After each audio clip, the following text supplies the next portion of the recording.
My name is Maria, and it is my utmost pleasure to welcome you to the Startit Center, the home of local tech startup community.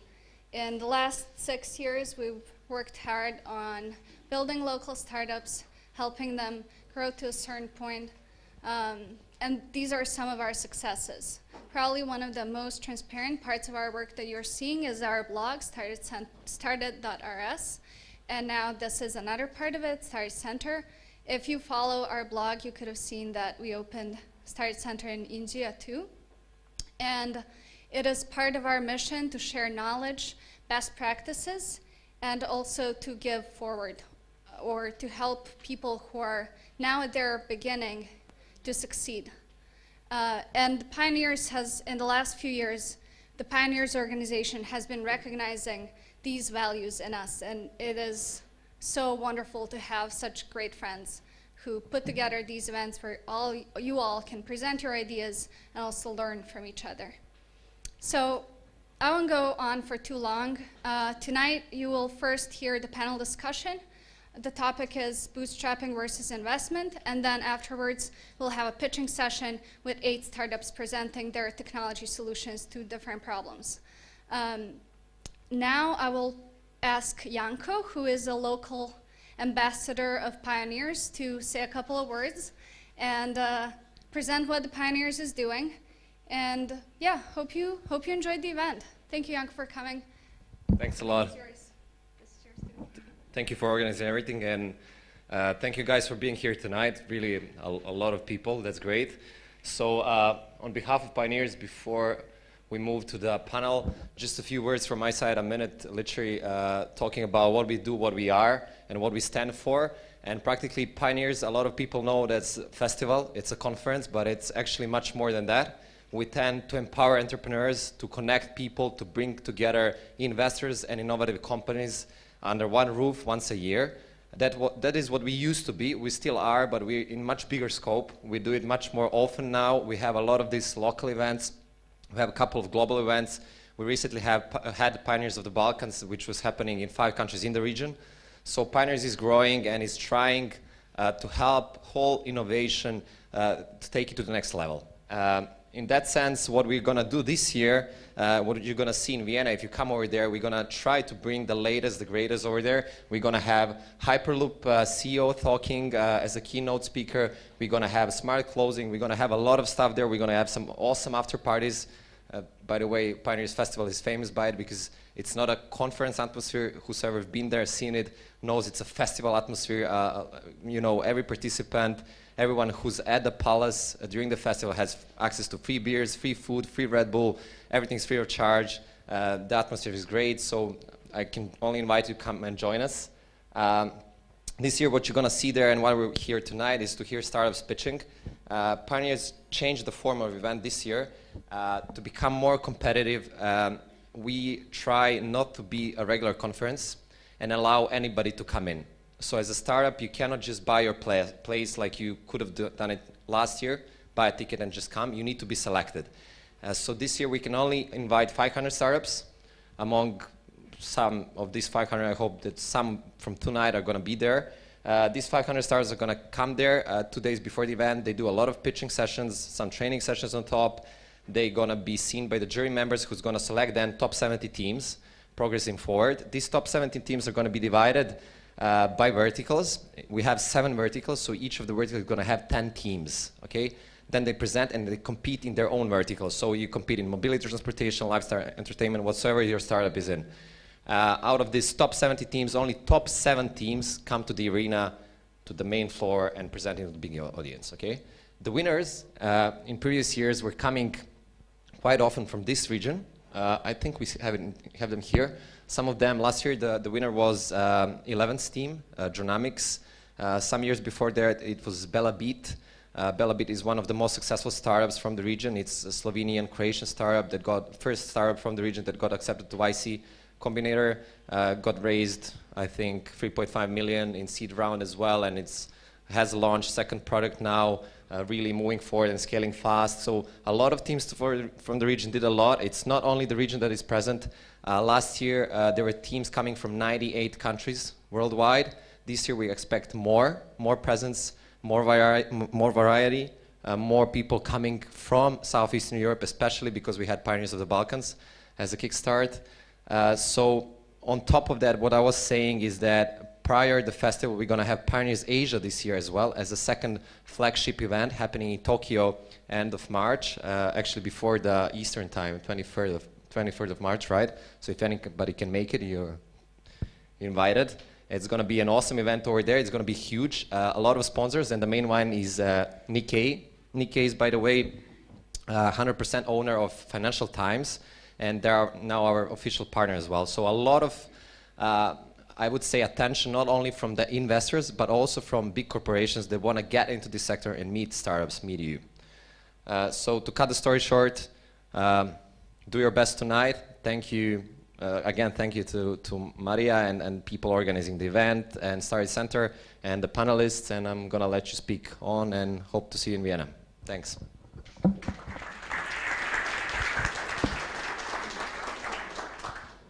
How many of you have ever started a startup?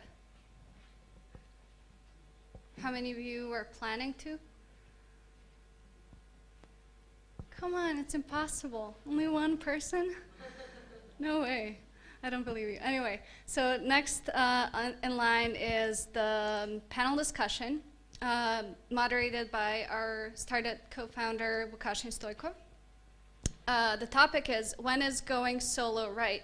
And Vukašin will be joined by Ilija, the COO of Buildcon, a startup that recently received two very important investments. You can come here, take your place. So Ilija, Vukašin, Ivan, a COO of Devana Technologies. And last but not least, Nebojša Lazić, one of the partners of Start Labs. You have 3 mics, so you will be interchanging them. You need it more than I do. Okay. Okay, thanks, Maria. Okay, and thanks for coming, guys. This is one of the most popular sessions that we've had in Startit Center so far. I'm going to introduce myself, and I would suggest that we all do, so that any members of the audience who do not go regularly to these types of events know who they're talking to. My name is Vukašin Stojkov. I am a co-founder of Startit. I've been doing a lot of work for many years on developing the local startup ecosystem, and it's pretty awesome that nowadays when we have a startup event, there's all this bunch of people, and where it used to be a dozen or so. So that's awesome. On to you. Hello everyone, my name is Ilija. I'm one of the 4 partners in Buildcon. Buildcon is a web and mobile app for construction project management, where engineers on the construction site can check workflows, can check material usage, create tasks, and at the end create the report that they can use as a proof of the activities on construction site. Thanks. Hi everyone, my name is Ivan. I'm a washed up engineer and currently the Chief Operations Officer of ManageWP, which is a Serbian startup which deals with managing multiple WordPress websites. Hi everyone, my name is Nebojša. I'm one of the 3 managing partners of Start Labs, and Start Labs is an early stage investment fund that invests in startups from this region, from the XU region. Okay, so Nebojša, there was a question that I wanted to ask you ever since I found out it will be on this panel under this topic. So your business model generally depends on people getting an investment and then going on to selling a company or developing a lifestyle business. Is there any situation where you would actually advise an entrepreneur to not take any funding and just bootstrap? Could be, but haven't met such a founder so far. But it's not a matter of whether you should take an investment or not, it's a matter of when you take the investment. If you are building a startup, I'm not saying that every business should take investment. There are a lot of businesses that are simply not investable, which is okay for those businesses.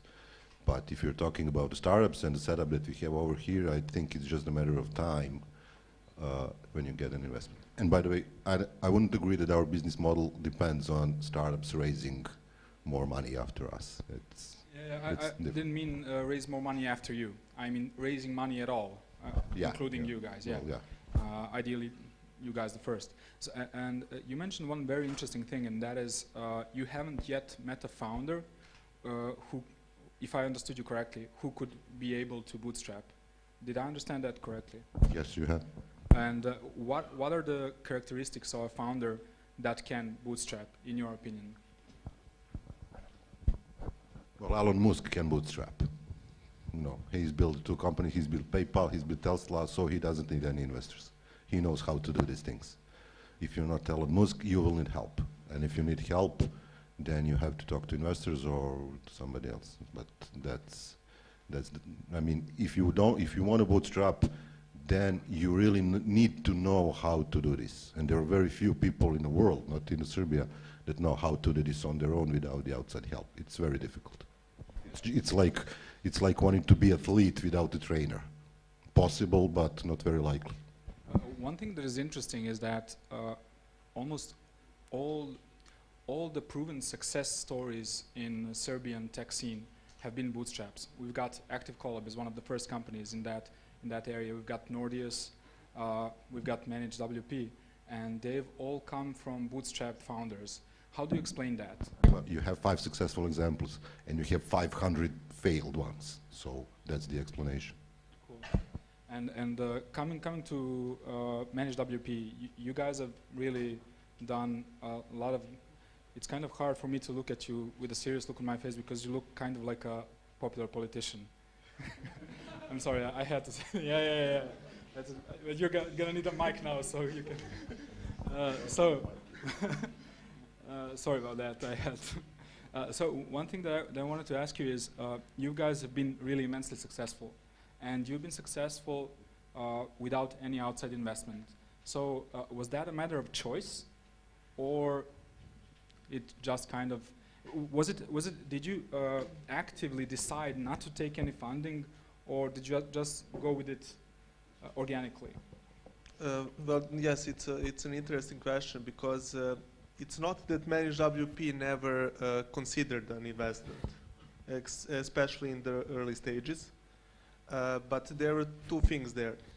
One thing that happened was that we had a founder, which is Vladimir Prelovac, who was already a really prominent figure when it comes to WordPress, and he was one of the top WordPress developers, and he had a really big name and personal brand in the industry that we were in. So, and we had a lot of domain knowledge through Vladimir and through our previous businesses.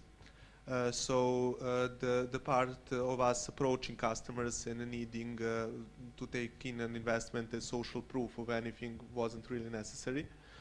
And we didn't need another ambassador, you know. Basically, there are two major reasons for you to take an investment. And one reason is to have a social proof to bring someone aboard with the money and the big name and the domain knowledge. And also the second reason is to be able to scale. Yeah. And we were the first ones in this space. And to be honest, the space of managing WordPress websites is not that little, but not that big. You know, we still hold maybe 70% of the market when it comes to that, and there are now 15 companies doing it. So considering that Managed WP was profitable from day one when it went commercial and started selling licenses, there was no reason to take money in order to scale the business, because even now, even if we invested big money, we would maybe be able to move 10% up, which probably wouldn't justify the investment. Cool.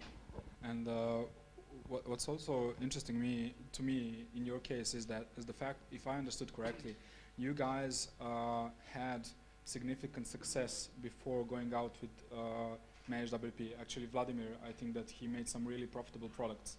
So is it fair to say that you could build such a big product and distribute it on your own because you had some capital from previous businesses? Well, there are two things there. One thing with Vladimir, he had a really big consulting business in terms that he was the first person actually to publish a book on WordPress development. He was approached by Pact Publishing. He was the first one to write a book about it.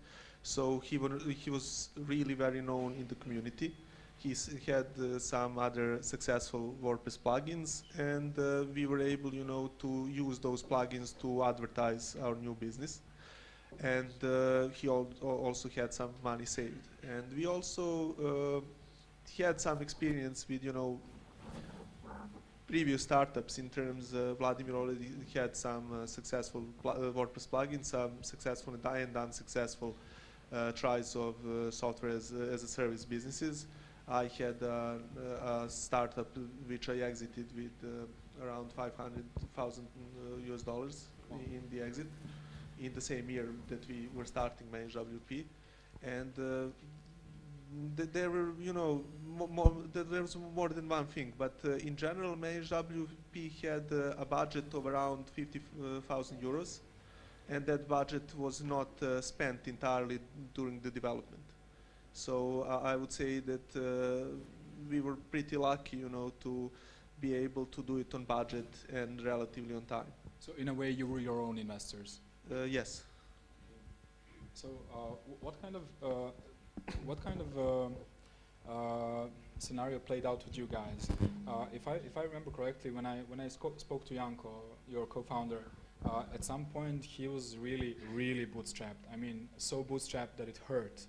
So and he told me that you guys were pursuing the idea of getting some funds. Could you tell us a bit about the dynamics of the way you operated prior to the investment, how you made the choice to, seek out an investment, and how did that process work out for you? Yeah, especially about the pain part of bootstrapping. I think that would be relevant for the topic. Yeah, actually, we started fundraising from the day one. Probably try and. Hello. Can you hear him? Yeah, okay. I think it's okay now. Okay. We started fundraising from the day one, but also on the other side, we have worked on product development and have worked closely with potential customers to define the idea, to define the user requirements, and actually that was the easiest part when we started when we are approaching the moment when we needed developers to develop the product. We knew that we don't want to prolong that process. We wanted to do it fast. We wanted to have a partner that can cover the development part, and we wanted to hire a large number of developers that can do it fast and reliable. So at that moment, we met George, our fourth co-founder, and he have development studio, and luckily for us, he stated that at the beginning we don't need money, and he got a crew, excellent crew of developers that helped us a lot. And in parallel, we also worked on a fundraising. Actually, we made the product by bootstrapping. At the end, we succeeded in first round. And how were you paying those developers? Was it something that he donated as his part of the deal by paying them salaries that he paid them regularly? Yeah, exactly. We covered the cost of the labor, and hours that are donated by George are actually the intellectual property that is included in a firm agreement. So did you guys? If I understood correctly, from day one you decided that no, you are not going to bootstrap. You were going to seek out funds. Was there any discussion about this? Did you have any sort of ratio behind that? Actually, we knew that we can build a product without any money invested in our team and company. But we knew that we need money for marketing, for scaling, for promotion, which is happening right now, and we wanted to prepare for that moment. I think it's around a year went by before we raised the first money. Okay, cool. So there's one thing that I wanted to ask you, Nebojša.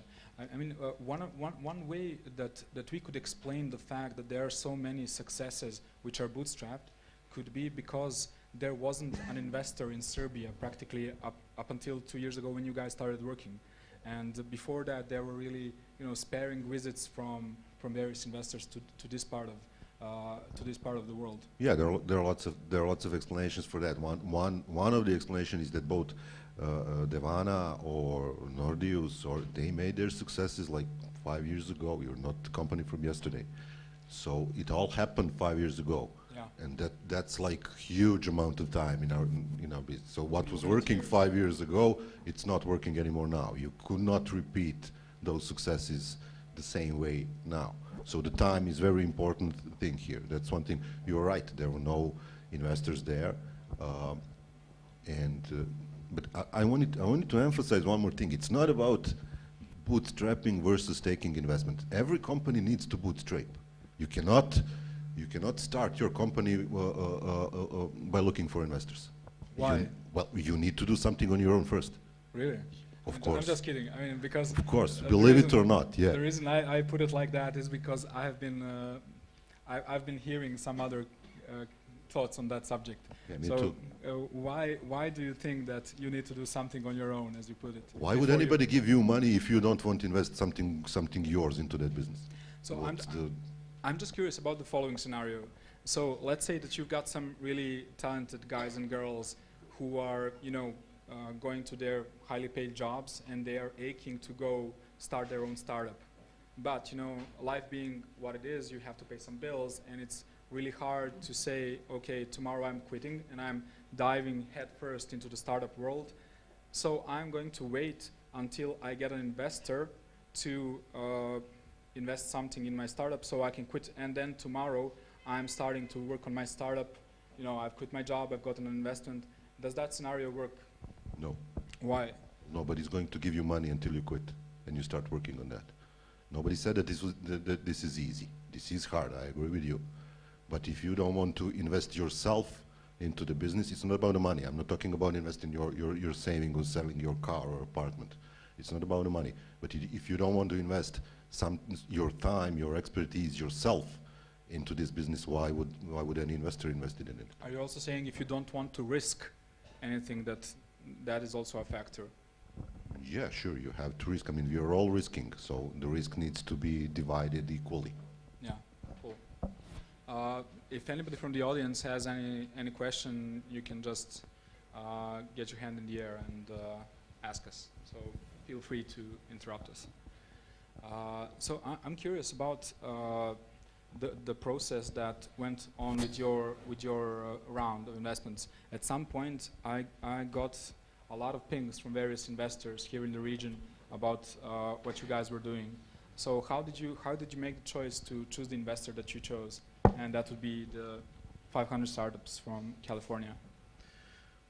Actually, in that particular moment, we got invite from 11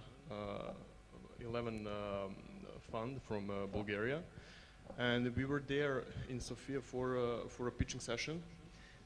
There were like 20 teams, and we went through the next phase. And in that moment, we got the email from 500 startup.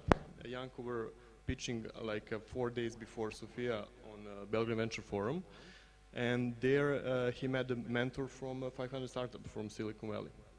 And in that moment, when the guys from 11 told us that we are in, we were getting an email from San Francisco that they want us to become part of their batch 16, and we were in a real dilemma. What should we do? Basically, when you got an offer from San Francisco, where is the core of the startup community, where is the a point where major startups came, you want to go there. And beside the money, we decided to go there because of a knowledge that we can get, and because of their program. The mentors there are from Apple, from Google, and you can get really good tips and advice from guys that are top notch. Okay, and that's really interesting. So you were working on your startup for a year before you started, before you raised money. Yeah. And Nebojša, I was just sorry for being so zigzaggy, but I'm curious about. So you say that an entrepreneur needs to put some of his or her skin in the game before knocking on an investor's doors. And in this case, they were working for a year. And what I want to ask you is, what kind of personal investment do you expect from a team who would come up to you and ask you for investment? That does not necessarily have to be an amount of time, but what would you expect to be a reasonable amount of personal investment before it's okay to seek out an investment from? 100%. I mean, they need to do all that they are able and all that they can before talking to it. You need to have something. You need to build something. You need to. It's very difficult to generalize these things. But you cannot raise money for building a startup. So I will raise money and then I'll figure out the team. Then I'll figure out what I'm going to do. Then I'll figure out everything else. But you cannot get investment based on that. So you need to have something. You need to build something, to create something, to add some value to your company, and then you can seek out the investor. So how much of a commitment it has to be, it depends. I mean, it's not about the number of hours and stuff that you invest in your startup. It's hardly measurable. That's why I think that the valuation of such startup does not exist, because you cannot measure those things in any numbers. So that's really something fluid, but it has to exist. You have to have something. You have to have something to sell, if you want to put it that way. And there's one thing that I think I've observed over the previous years, looking at startups from this part of the world going off to various funds, and at some points it kind of seemed to me that perhaps they should have bootstrapped more, as if at some point when founders are not necessarily super mature, that getting an investment relatively easily kind of spoils them, because if you get a false sense of success when you get an investment, you can your guard may go down a bit. Have you observed that phenomenon so far? Yes, absolutely. It makes me, literally, it makes me, vomiting when I see that startups are celebrating the fact that they have got an investment. That's not something that you should celebrate. It's a fact in life. You should celebrate your first customer. You should celebrate, other stuff. But having an investment, that's not a proof of success, unless that investment is like 50 million Series B. Then it means something. But if you're talking early stage, seed and pre-seed, getting into an accelerator doesn't mean nothing. I mean, anybody can get in accelerator in 2 weeks. It's not, I mean, in some accelerator, not in every accelerator. So having an investment really doesn't prove anything. Yeah, one thing, I think I've heard a joke, like celebrating an investment is like celebrating buying a condom before you go out. Yeah. Yeah. So, hearing all this, so in a hypothetical world, if you were to hit the reset button and would start the entrepreneurship career all over again, after hearing all of this, would you again stick to your guns, both in terms of capacity and capital, and would you go at it on your own, or would you consider? Or would I buy a condom? Yeah, yeah. Well, there is a thing there, and I think that the main reason, there are issues with with investments in general is that it takes away a lot of time and hard thought from the product itself. You know, it takes time to pitch for money. It takes time and energy to think up of a business model you can actually sell to the investor, not to the customers, but to the people that are going to invest money in you. And that can take a lot of time and energy and really put you on a wrong path when it comes to actual product development. And startups should be about actual product development. So that's the reason why I can say I wouldn't consider an investment in any case. If it's possible, I would like to avoid it if it's a business-to-business startup, similar to what we are doing now. If I wanted to do something which needs to be scaled big time, I would probably want an investment in that case. But in general, I think that I had an issue with this in my previous startup. I was lucky to exit it with, I would say, with a relatively generous package in the end. But the situation was that we could have probably did what we did in 2 years, in 6 months' time, if we just focused on that one thing. And we also bootstrapped that. But we, you know, we basically built a product for 2 years, but had to stop building it at each point when we lacked the money or needed some time to do work for a client in order to get that money, and that would always switch focus. So I agree that it's not bootstrapping versus taking an investment. It's committing yourself to actually building a product or committing yourself to earn some money from it. And in the end, you should commit yourself to building a product in the least amount of time possible. So if I had to do something again, I would focus on spending the least amount of time to find out if something is going to work or not. When you're on that point, I'm just curious on the way that you would look at the following. So let's say that you have the experience, you've done some research, you got some knowledge, and you could build a product that you think would be really successful, would be a really hit on the market. And why would you want to, say, give a part of that company to an investor and lose some ownership of the company when you could have it all and then take all the proceeds for yourself? It's better to have a smaller part of something big than all of a small product or all of you know, a failed you know, project. So I would say that the reason to take an investment in that case would be just to scale, and it wouldn't be a good idea to take an investment in an early stage if you already had the knowledge and everything, because then you would have a pressure on scaling. You would actually have to, you know, build a marketing team, start selling something, and you don't have a product yet, and that would be that can also kill your product. You know, scaling too early or scaling too fast. And that's actually a great point, because it brings us to another component of the bootstrap versus investment discussion. Even though you both say that it's not a question of bootstrap versus investment, that's what's on the slide, so we have to stick with that. I'm just curious. So you mentioned that essentially when you get an investment, control does not anymore reside in your own hands. So. I'm sorry? It is. Until you sell your company, the control is yours. No investor is going to take the control of your company. Except for when they do. I mean. Then those are not investors. There is another name for that kind of people, but not investors. Okay, that's pretty.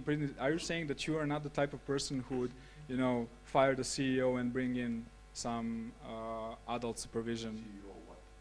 Well, of a company. Try and speak into the mic. So a CEO of a company that has no revenue, no business model, no customers, why would you fire him? No, I agree that that's not an issue in an early stage company. But once you get investors, apart from equity, you also give out some control. And multiple rounds of investment, you give out more control. So there's a trade-off. And so you're saying that in early stage, no investor is going to, you know, take away control from the founders. But no, and he cannot. I mean, the papers and the contracts are such that the investor owns 10% of a company. He cannot fire anybody. He cannot fire, you know, Tetkitsu, not CEO. Yeah, but I'm saying that when you have multiple investors on the board seats and technically they have more board seats than you, then you could technically be in a position like... But that's a position when you raise some 20 million so far, so it's a very different position.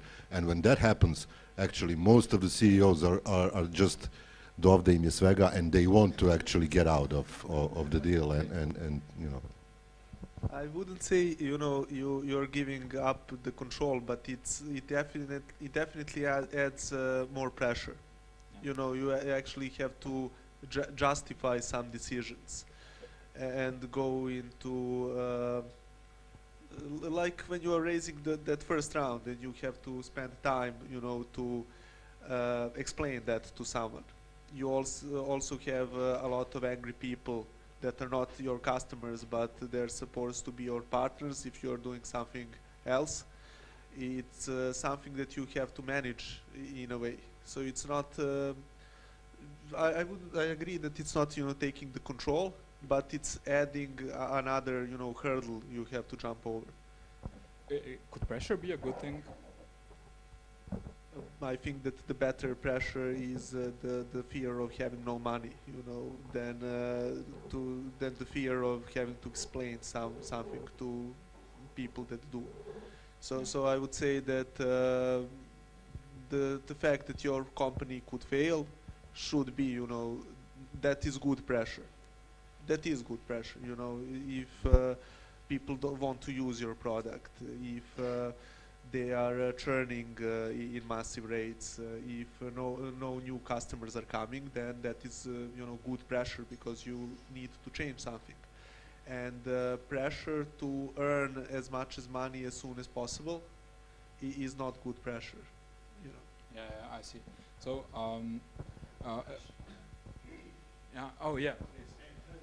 Yeah, please. And I'm just going to ask you guys, when we get a question, whoever gets to answer it, please just repeat the question so that we can capture it on the video. Actually, I'm going to give you my mic so that you don't have a problem. No, it's fine. Hey, hi everybody. Yes, so no, actually, I think Nebojša will maybe agree with me about this. Problem that I see when people talk about investment is always like, I give up the part of my company. You don't give up everything, anything. Actually, what you get is a partner. You know, if somebody invests money in you, he believe in you, he trusts in you. So he have 10%. He cares that this 10% will grow through the time. So actually, you don't like give up anything. You get a partner who will work with you. You know? And the problem that I find that people then like, I don't think I need actually this. But yeah, people think like, you know, it's like, why I need partner like that? I mean, this person have money because he know how to deal with money. You don't have money because you don't know how to deal with money. You know how to deal with tech problems. So you know, you need a partner who know better than you how to deal with money. It's simple as that. You know? So I really don't understand, like, I don't know, Nebojša, if you're gonna agree with that, but I really don't understand why people have that, like, I give up something. You don't give up, you get another person that will care about your company. They know how to handle money better unless they inherited it or got it from some higher power. But I'm gonna let you address this because it's kind of pointing to you. Yeah. Well, yeah, I agree. You don't give up anything. I don't actually agree that you don't give up anything. You do give up something, but you don't give it up for free. You're getting a lot in return. So yeah, you're not giving up of your equity. You're actually exchanging your equity, something that you have, for something that should be more valuable than that, or equally valuable. So it's about the exchange of values. It's not about giving up anything. So I agree, yes, you don't give up anything, but you're simply exchanging something to get something in return. Why would anybody help you if you don't want to help him? So it has to be a two-way street. So since we've got 5 more minutes, if anybody else has a question, please raise your hand. If not, we can also we can continue our discussion. I'm curious whether you guys discussed this. I'm going to give you my mic. Did you discuss this trade-off between control and getting funded, or did it just seem really logical to you and you didn't need to go into discussion about that? Actually, we did discuss a lot, and basically we started to learn about startups and started to learn how system works, and in that process we learned that for a seed round it's okay to give up like 10%. That was an anchor point for us. And basically around that percentage we wanted to negotiate with investors. It's not about trade-off between giving up control and whatever deal. You don't give up any control. The control stays with the company. So there's no trade-off between giving up control and having an investment. There is a trade-off between having 100% of equity or some other percent of equity and having investment. But the control is never with the investor. I mean, that's not a trade-off. In early stage, I would agree. I mean, for any normal type of deal, you don't give out any real control. However, there is an implied, if not explicit, part of your deal with an investor that you do not have the right, at least in a moral sense, that you can go and make a lifestyle business out of this company. When you sign a contract with an investor, you're in a way obliging that you're going to sell this company. You're promising that you will try as hard as you can. If you fail, nobody's going to take your head off your shoulders. But you're just promising that you're going to try as hard as you can to make the company successful. If it fails, it fails. But what would happen if, let's say, a company that you invested in, comes to you after a couple of years, they've had really massive success, and they say, Nebojša, we've decided that we don't want to sell this company. We want to be doing this until the end of our lives. We don't want to go to an IPO. We don't want to get acquired. That's the way life is. Would you be okay with that? It's a very hypothetical question. I don't know what to answer. I mean, in most cases that would be a stupid decision. So I don't think that the people will actually make that kind of decision. But in the end of the day, there's nothing I can do about that. If that's what they want to do, there's no way for me to stop them, because they have a control, they have everything. So I can be mad, I can be angry, I can be whatever I want to be, but they can do whatever they want. It's their company. So I can agree with that or not, but at the end of the day, I don't see how can I stop them from doing that. So we've got a last call for any question. Okay, if we don't have, oh.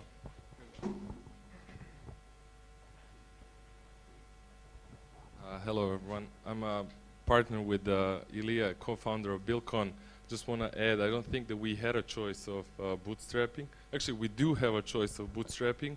Well, we have a company who has a cash flow, it can bootstrap, and this is something I wanted to do, but their competition then raised $12 million this year and $80 million this year, and what else? A few others. So for us, it's primarily competition.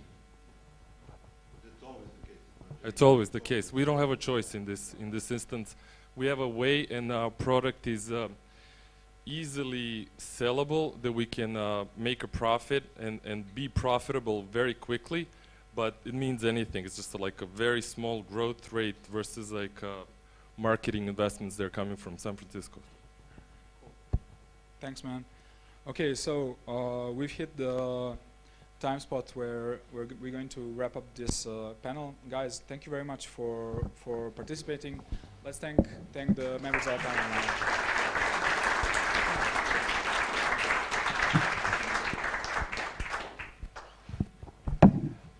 Thanks, everyone. Thank you so much.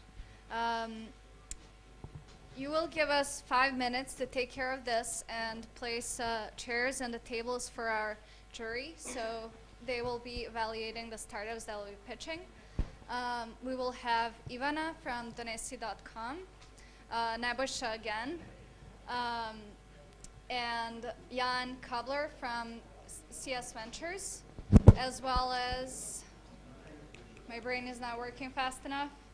Bane from Infostud. And all four of them are geniuses when it comes to technology and companies, and they will try to help startups or the teams that are starting something right now. Give them feedback. Hey guys, please, please, please, can you please sit down, please? So 8 startups will be pitching. One of them will be a winner. They get a chance to pitch in Vienna at Pioneers Festival, one of the biggest tech festivals in Europe. So that's what will be happening in 5 minutes. Please stay seated because this will go very fast and we don't want people walking forth and back. If you want to leave, do it right now. But after the pitching contest, which will be probably 45 minutes long, we will have a beer party, free beer for all. So please stay, do some networking, drink beer, and enjoy yourselves. Thank you. Okay, I'd like to ask you all to go back to your seats and the jury to go back to their seats. Or, no. Sorry, Pane. Okay, yes. And one more. We're missing one jury member. Jan, we're waiting for you. Okay. So before we start, I would ask each of us to say a couple of words about yourselves, what you do. Yeah, and that's how we'll start. And then you will have the wonderful opportunity to give someone a spot in one of the greatest tech festivals in Europe. Thank you. Thank you for inviting us here. I'm Bane Gajić, one of the founders of Infostud, currently CFO of the Infostud Group and acting manager of Polovni Automobili website in Serbia.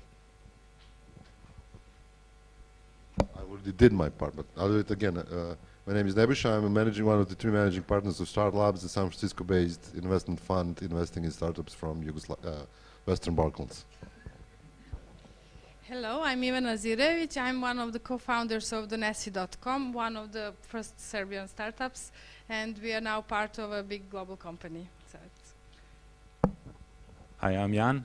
I'm one of the partners in a recently launched VC fund for Western Balkans, sitting here in Belgrade. We're here since October and will be active in Serbia and the region for the next couple of years, I guess. Let's give them all a round of applause because they...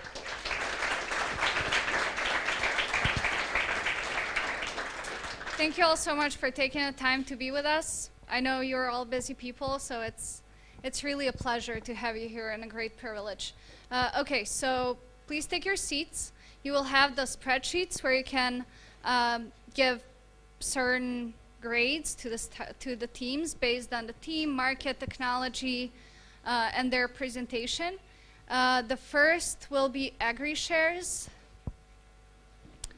Here is the clicker. Microphone is yours. Good luck.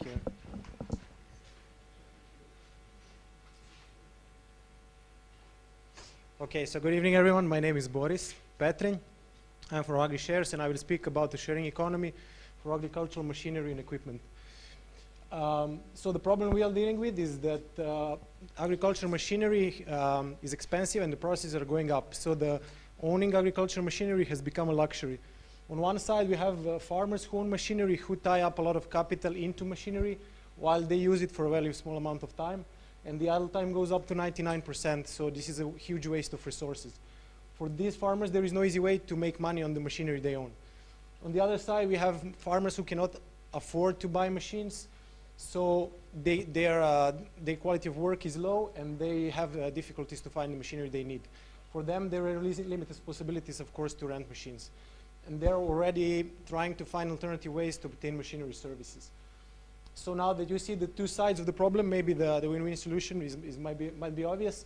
So what we do is we are creating sharing economy. We match farmers in an online platform so they can rent and hire a machine between themselves.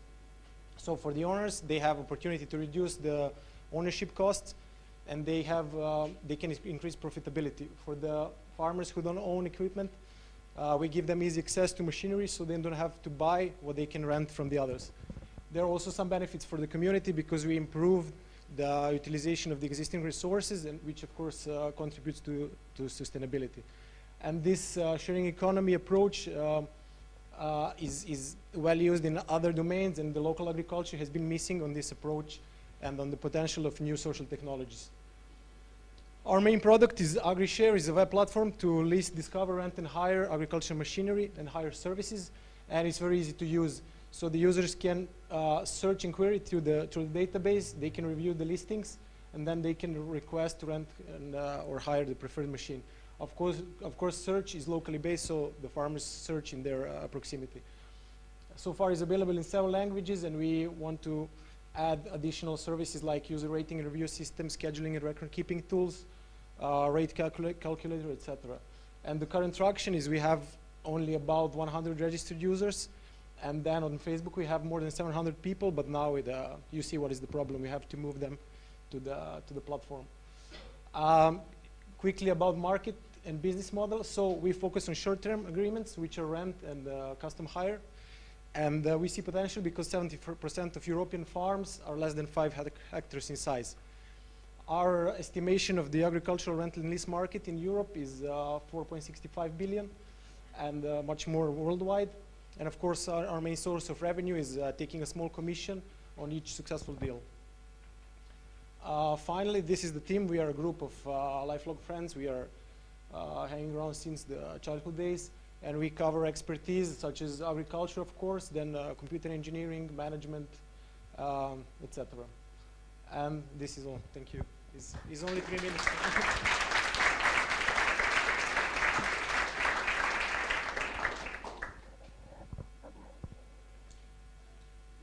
One thing that I forgot to say is that they have 3 minutes for the presentation, and you have 2 minutes for questions or feedback. And please use the microphone.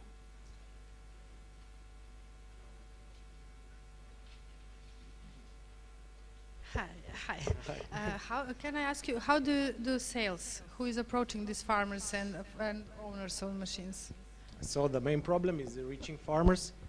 And one of the problems we realized that farmers, they're not aware of this possibility. They can earn on their machines. So we are trying different channels. But then what we have to do is to manually recruit, like to speak with them, to offer them You're doing on field? Yes. Now we are, we use different approaches, but this one, I mean, is like Airbnb. You have to put some content on the website, because most of the people that come to the website, they want to hire or rent something, but then we have to populate the website. So manually, mostly in the beginning at least.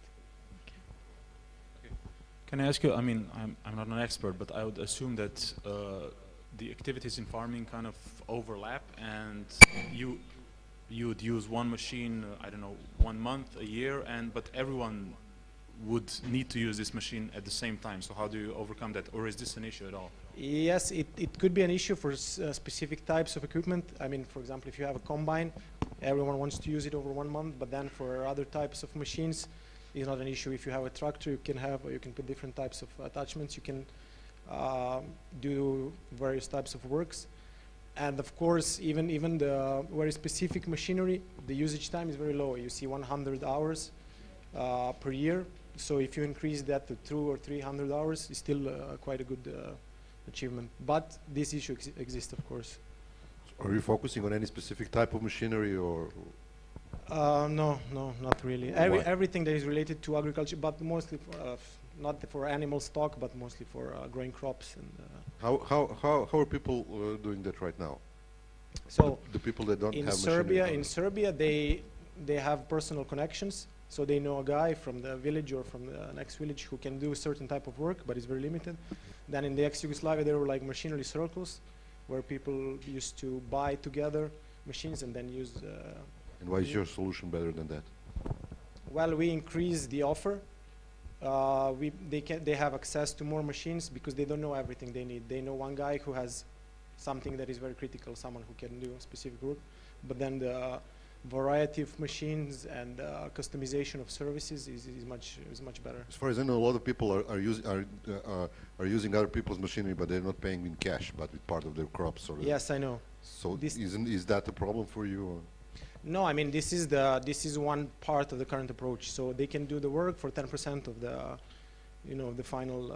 How are you going to take your cut in that case? In that case, I don't know, because our approach is so they make the payment if they want to pay right away for the service. Have anybody paid you something so far? No, we have a few problems, but I can explain this as the next question. Do you have any? My question is related to this personal connection, because I know that the small farmers are using it to rent equipment they need, and also the thing is that because of high usage time, a certain period, I don't know how far the equipment can go.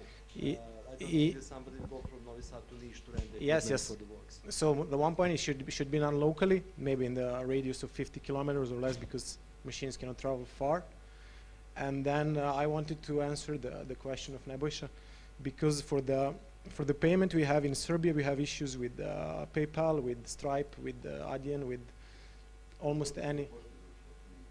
Huh? Okay. No, because the thing is we can sort it out within Serbia, so we can have payment system within Serbia. But if we want to expand to cover payments in the entire Europe, we cannot operate this from Serbia. So now we are trying. We will try to join another accelerator and then to maybe relocate.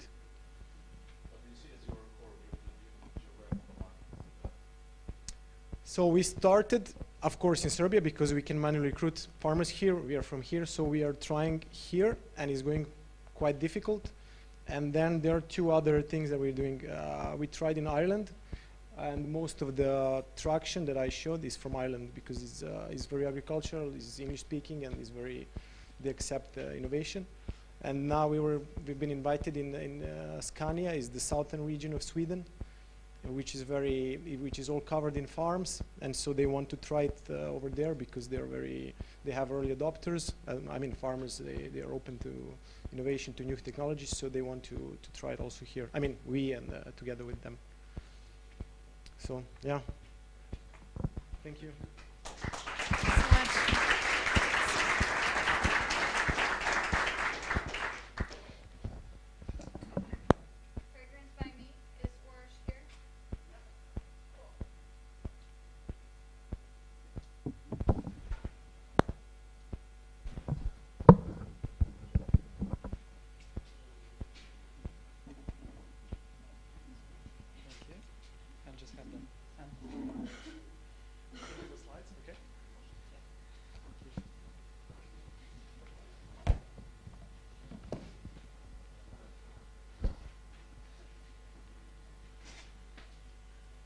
Hi, hello. Just give me a second. There's actually two of us, the co-founders of Fragrance by Me. Unfortunately, the other one could not join us tonight. Yeah, can you hear me? Can you hear me? For the camera, it's not for the audience. Oh, okay. We're recording this, so we have to have it on the camera. Cool. So we decided she will be here with me, so I'll just give her a call, and then we're moving on. So, my name is Uroš, and I'm the co-founder of Fragrance by Me. We are a small team of design, fashion, and most of all, perfume lovers. And we are doing something really unique. Fragrance by Me is a web engine where anyone can design and order their own high-quality fragrance by mixing their scents and branding their bottle. We have created a solution there you can make a perfume online that would perfectly match your taste, likes, and expectations. Our technology helps you to recognize your olfactory preferences and automatically leads you to create the mix that you will with most certainty like. Also, we designed the user interface in a way that it is easy, fun, and understandable to use. So yeah, let me just show you how it works and make one right now. So here you can choose your own bottle and accessorize it. Okay, so this is the one. So the next slide, please. You choose your bottle. So here you can accessorize it. You can use pendants, bows, or whatever to brand your bottle. So Yeah, this is the second one. So next is the important step where we ask you to tell us your current favorite perfumes, which allows us to access the data of your olfactory preferences. So we'll use the data to propose the correct combination to choose from when you mix your own scent. In the next step, you do the magic by mixing the fragrance. It only proposes easily understandable building blocks for the perfume and guide you along the way. So that's what the one. So the final product is the high quality design fragrance shipped to your home. Next one. So this is a really high profit margin product and has very little direct competition. We noticed how stagnated perfume industry is and the lack of innovation there. So we saw a huge potential in this. The market opportunity is of 1.5 billion US dollars. This is only calculated with the perfumes purchased online in Western world and with a rate of how many consumers are typically interested in this kind of a product customization. So we have a great team and beautiful product and a very positive reception from the market. We really want to change the way the people use fragrances, and we are ready and excited to make it happen. Thank you.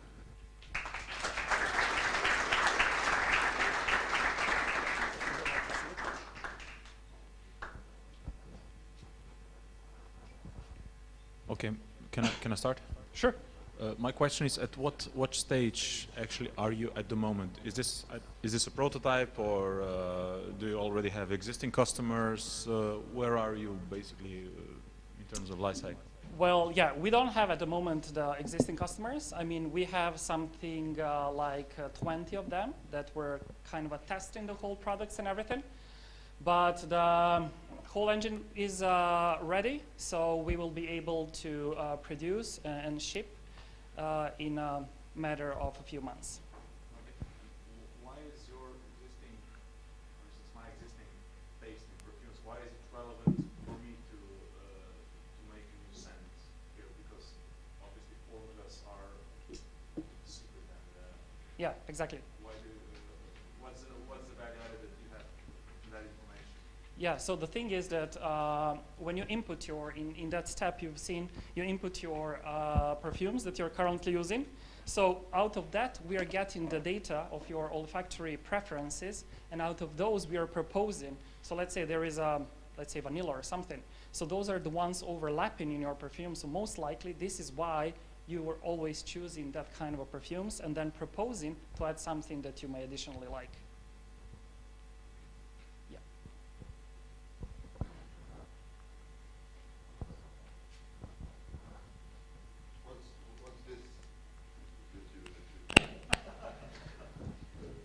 That's a fragrance made by Oti, the other co-founder. That's not here. So that's her mix, her special one. And I don't know what is inside. That's a secret, a straight secret. What makes you think? What makes you think that people would like to buy this fragrance without smelling it, really? Because if you mix geranium with parsley, maybe it doesn't come out good. Yeah, exactly. So when it comes to how we've been using, and I mean, we spent 8 months in developing our engine and the whole algorithm, just to make sure that the perfume that you will receive will perfectly match your taste. And if you're not sure if it will work, we'll always give an option for you to order the test bottle for a few bucks, so you can order it home, eventually come back to the web page, log in, and everything will be there, so you can ship the whole thing. And also, people when especially women, when they buy fragrances, okay, they also buy a part of image of the brand. So if they buy Chanel, they buy also some picture of themselves. They see themselves as a presentation of Chanel. So how do you want to compete with that? Okay, so we do not want. So that's not our target group. So we are going for those that only would push for something new, to explore, to go with a customize, and in a way to brand themselves and the way they smell. So we are not kind of in a beginning. It's not a mass market. Yeah, exactly. It's not your target. I mean, eventually it will be, but at the moment we have to raise up the level of awareness of it. So we will definitely start then with those willing to buy products online, to do the customization, and feel special, different. Why $75? Why not 150?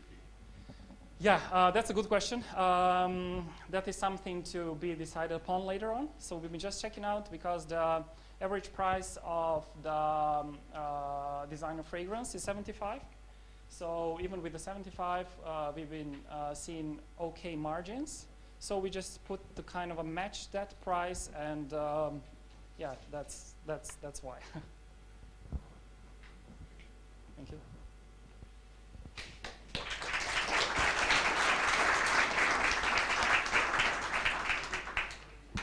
Thank you very much, Uroš. It smells really good. Thank you.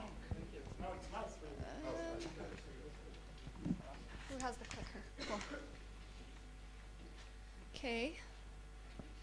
The next one, Hybrid Power Group. Ready? Cool. It's yours. Hello everyone, my name is Bojan, and I'm here in front of Hybrid Power Group Ltd. For research and development in the field of energy consumption. So there is a lot of internal combustion engine at the market in many different applications, such as buses, cars, ships, agricultural mechanization, and all of these engines have a same problem: pollution, maintenance, and fuel consumption. We solved all of these, not completely solved, all of this problem with our product. Here is our product. To simplify it, we divide our product in three main components. There is a generator, there is an electronic unit, and there is a software. Using hydroxyl gas, which is produced in the generator, as an additive in internal combustion engines, we achieve this result. A reduction of fuel consumption more than 10%, reduction of pollution more than 50%, reduction of carbon deposit inside the engine more than 60%, increase engine lifespan, and restore torque and horsepower. So this is not a new technology. This technology dates back from the 70s, and a lot of companies are trying to develop their device, and all of them face to the same problem. And we find the solution for all of these problems with our unique control unit for our device. We are focused on agricultural mechanization, but this device is applicable on all systems with external or internal combustion. So this is the generator. We have a lot of generators on the market, but this one is unique, and it's heavy-duty generator. It's actually place of where the electrolysis process of water is. This generator is controlled by control unit. This is the key of our patent, and this is the reason why we are sure in our results. After that, we also have a software.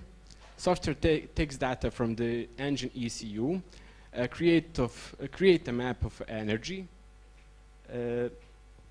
create a map of energy efficiency on the vehicle, and send the parameters to the control unit.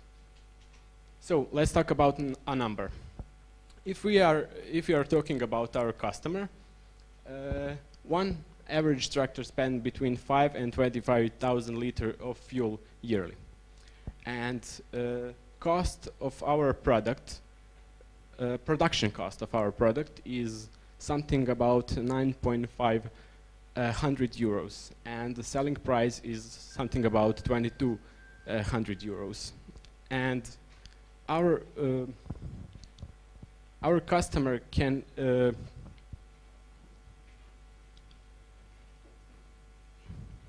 I'm sorry.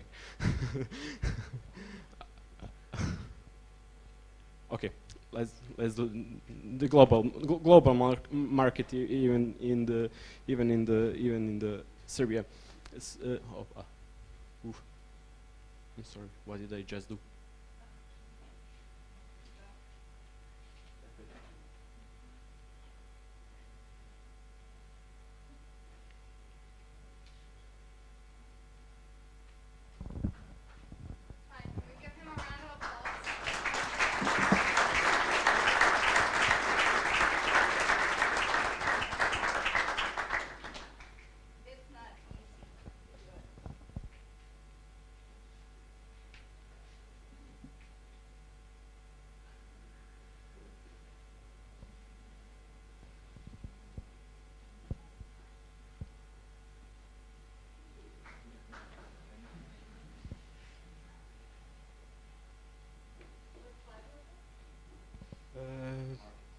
Market.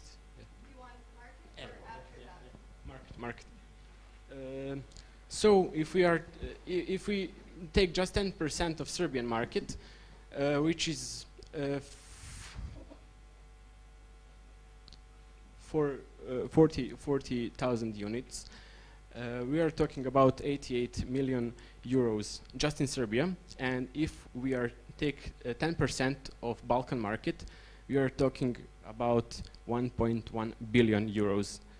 So we are invite everyone to become our partner to help us achieve our goal.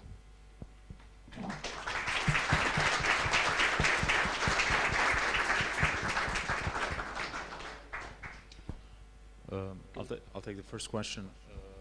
What I'm missing with this presentation and also with actually the former two is some more basic financials at least. I mean, you gave some imaginary market numbers, but concretely, how are you going to take the first % of the Serbian market? What's your strategy? What's your plan? Our strategy is to bring just a small testing amount for a first period of time. It should be something like 1% in first year. This is a huge number in revenue then, but how are you planning to do this? We are developing the other device, and that device should be for marketing for this device actually. It's device for the cleaning engine and cleaning the carbon deposit of the engine, and that should be for the marketing.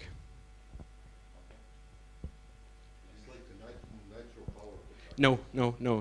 Hydroxyl gas is a mixture of gases.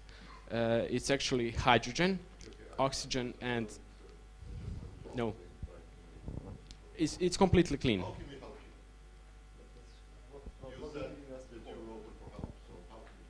Yeah, I just said that for the investors. So we cannot help you. What do you need? If you are not investor, you cannot help me. Okay. How can we help you? We should talk. What do you plan to do with investment? We are first of all we will.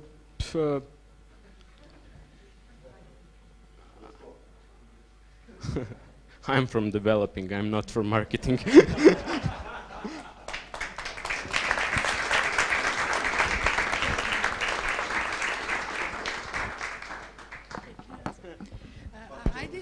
From your presentation, I didn't understand what is in there for the end user. So the owner of the vehicle, why should they buy this product? Because they want to save the they want to save money for the gas actually. So they should, if they buy a product, they will buy more or less gas. Yeah, they will buy less gas, and they will get their money in the first year of use, and there is a 7 years of warranty. Okay. Next time I'll not be here.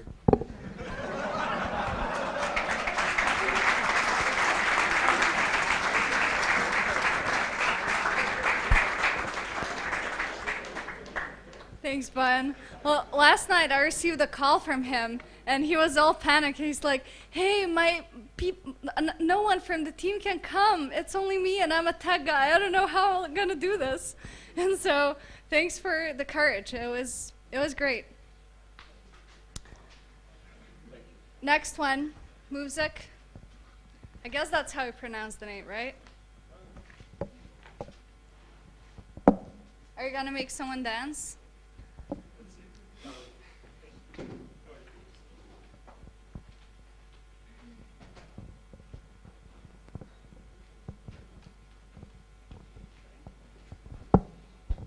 Okay, hello everybody. I'm Nebojša and I will present you our product. So to start, let's say something about the motivation to do something like this. And as you can see, there are music instruments. So I did a little analysis regarding musical instruments, and I get some conclusions that maybe I will share with you. And for the start, they sound nice, as you know, but you need to invest a lot of time to know how to play some instruments, to build your skill, to be able to transfer your idea to the music. The next thing, the music instruments like this prevent you to interact too much with the audience. So, for example, if you are playing piano, you're not able to wave to your friend or to some girl or someone from the audience. And also, one big thing is they are bound to their physical properties. So, violin will always sound like a violin, not like piano, and so on. Not to say that they are also expensive, bulky, and yeah, there are a lot of things that I wanted to fix. And how to fix these things? I decided to shrink these instruments to very confined space. So this become very tiny. So then I can pack them in small box, and the idea is to put that box on your body so you can play them all together, and also you can dance or wave to someone. So how it works? It works like this. So you have these small instruments all over your body where you position them from 1 till, let's say 5. And then when you move your arms, and a lot of us know how to move their arms or legs, the sensors inside these boxes will pick up the trajectories, movement. Then we have this special algorithm which detects individual movements and also classifies them. And based on this classification of movements, we play different sounds. So maybe Borjana can help me to demonstrate this, because probably I was not so descriptive. So you can play violin or viola, not a violin. But then you can play something else.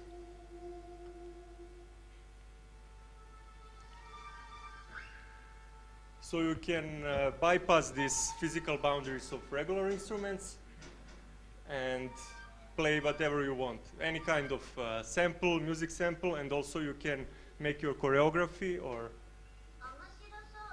yeah. Also you can play your voice. You can play big samples like 5 minutes, and then on top of them you can combine other samples. So basically that's our product.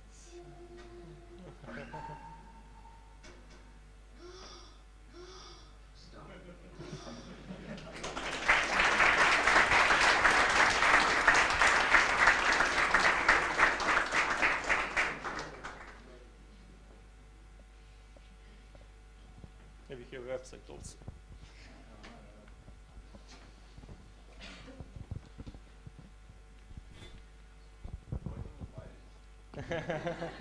As soon as production starts, which is not too far away from this point in time. Yeah, it's very strange, but it doesn't. Can you please? Yeah, for training instrument for for now it's so open. So we are searching. Yeah, I had some consultancies with some people that are more in this industry, and they told me first to concentrate on one population, and they said maybe start with the kids or adolescent kids. So they will first adopt this and try to play it like their own instrument, so you can have it in your pocket, and then go to the party and start playing. Okay, and I wanted to ask the same question. What is the purpose of this, and who are your customers? Who would pay for this product? The purpose is to have your instrument that is highly customable, so you can say, for example, want to play it with your hands and put your kind of music or your samples that you make or your voice. So it's like an instrument, regular instrument, but with more options. And people who will use it, I'm not sure, but I think there will be more than one population interested in this. For example, I got a lot of these suggestions. Maybe you should start with dancers or the deaf people, or so. Who would you prefer to be? Is it relevant? Yes, it is. Yeah, I would like to be a part of artistic expression, but I'm not sure if this would be, in the end, the final population that will use it. So, let's see. But Dancers. The next thing for you to figure out what is it and who's going to try. How big is that market that you target? Yeah, this is pretty big market, and I can only speculate about these numbers and how much units I can sell. Do you have any IP protection behind the product? I'm mildly to say I'm not a big fan of patents, but I can always write a patent. But my plan is to publish algorithms, because it's the core thing. To publish algorithms, hardware is more or less you can see what's inside and make your own. But to protect algorithms and by making it public. So I don't know if it's. What are the main components? The gyroscope? Yeah, accelerometer, gyroscopes, and there is a processor inside, and there is a Bluetooth transceiver. So battery charger, and then you have application on your phone, which is picking up these movements, and then you select sound with the movement, and it plays. Would you be able to do that with an iPhone? Yes. No. The iPhone is like a base station. So you put these units all over your body, and iPhone is playing the music. But I think iPhone also has some of these. Yes, I can. It's very easy to transfer this algorithm to phone, but then you have to move. Then you move your phone, and you only have one phone. I don't know. Maybe someone has two phones. This is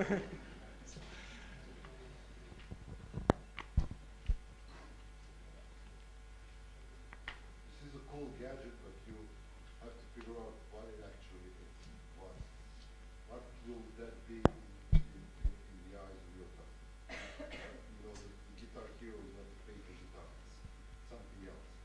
So you need to figure out what that's something else. That's the first step that we will take to target this kind of users that adopted air guitar, so adopt this thing. Just try to sell million of these.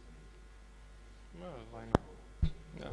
Then I can make the statistic who bought it, and then it's just for purpose of science. Thank you. Okay, thank you.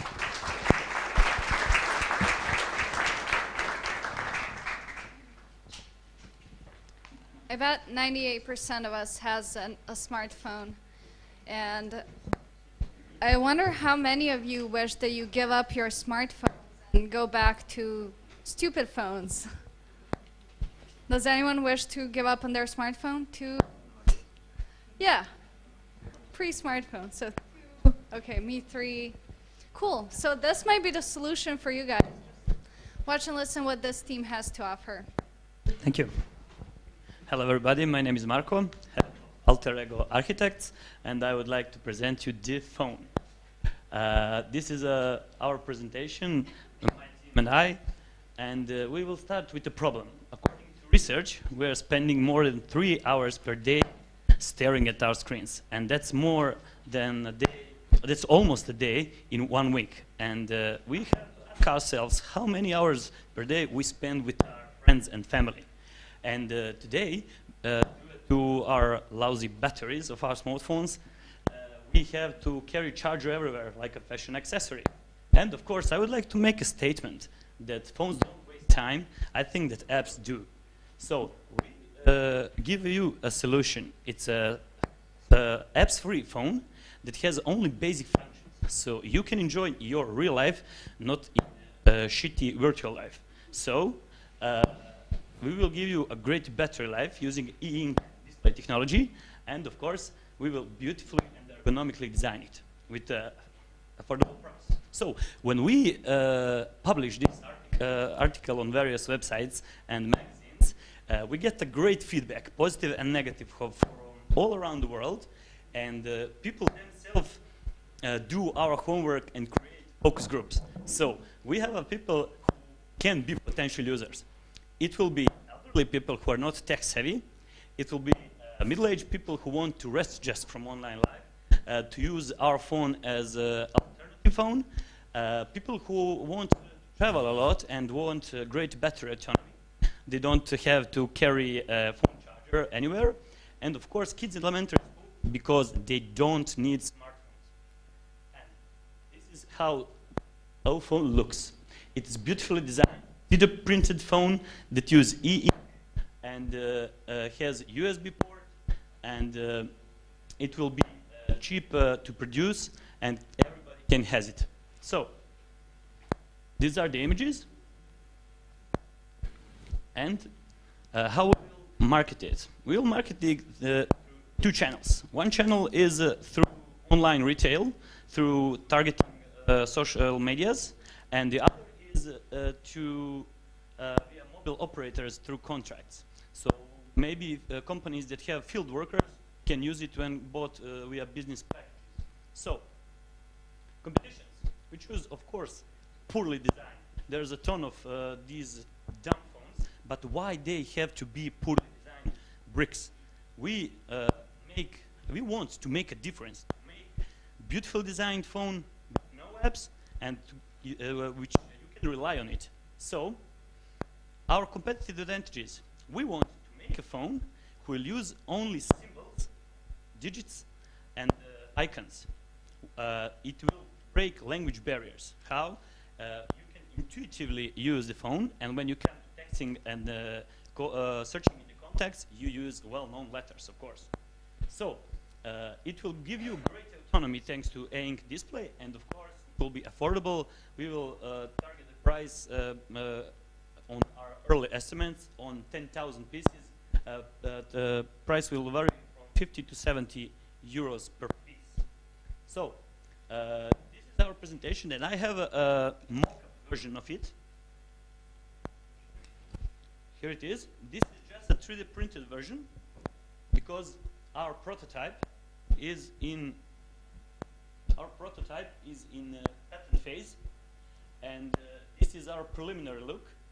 So in a few months we will have a final product that we can market after it.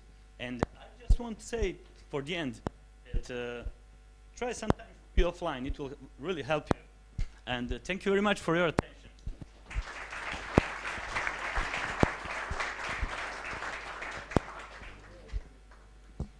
So if the jury wants to see mock-up just. So this is a 3D printed model. The real one will be real plastic. Yes. With the power of the Photoshop. What are the 2 least used features? I have a smartphone. Yes. It has 70,000 features. Yes. What are the 2 least used features? The 2 things that people... Calling and texting. Exactly, and you're building a phone just to call it. When you use it throughout the day, use it for calling and texting.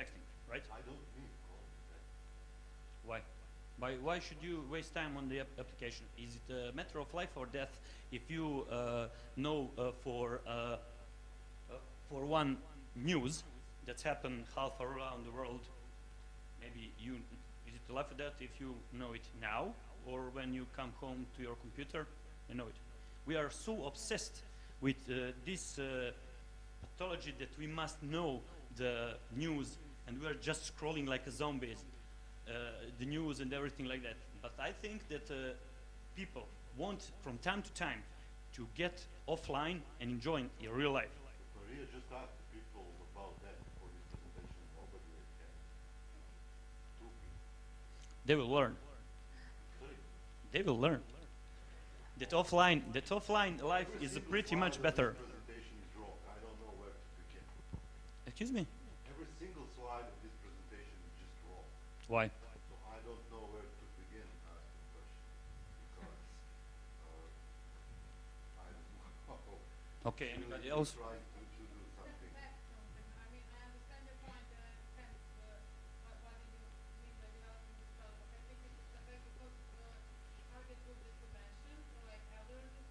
Yes.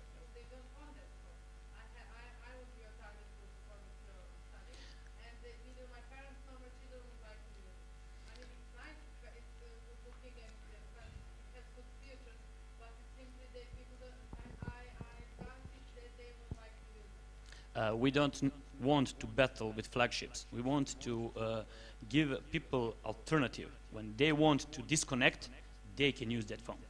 So I think that children in school don't need to use smartphones. They just waste time on social networks or stupid games. If you give them this phone, you can call them whenever you want, and they will actually learn in schools. I'm speaking about elementary schools when they're young. You're just calling your customers. You said that the people are mindless zombies that are wasting their time on social networks and stupid apps. Yes. How many people on the street you see just walking around and scrolling the phone? I don't think so.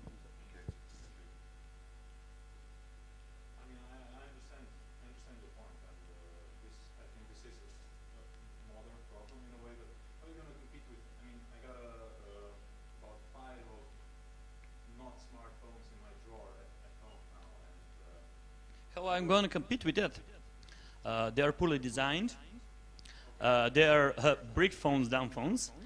You have a touch screen, and we try to solve language barriers problem, so using symbols and without texts or everything else. And you have a great battery autonomy, so you don't have to carry around the charger.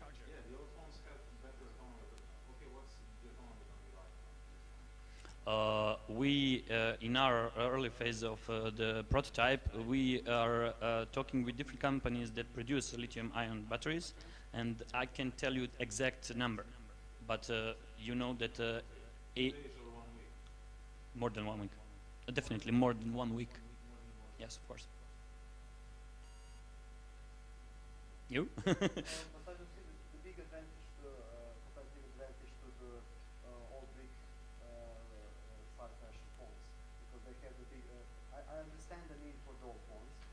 Yes. For the traveling, definitely. Of course. When you are in Africa traveling, something like that, you need of course. That is done. But I don't care about that much about design that time. And the battery autonomy is 1 week, 10 days for the old phones. So the advantage is design. I'm not sure. And what is preventing the Nokia or what is already? Yes, they exist then. Yeah. To copy. We are patenting it. You really got to fight the patent lawsuit right here.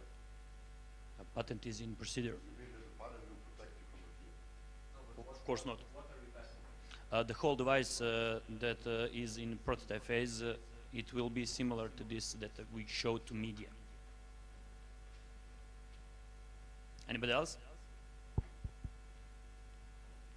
Okay, thank you very much.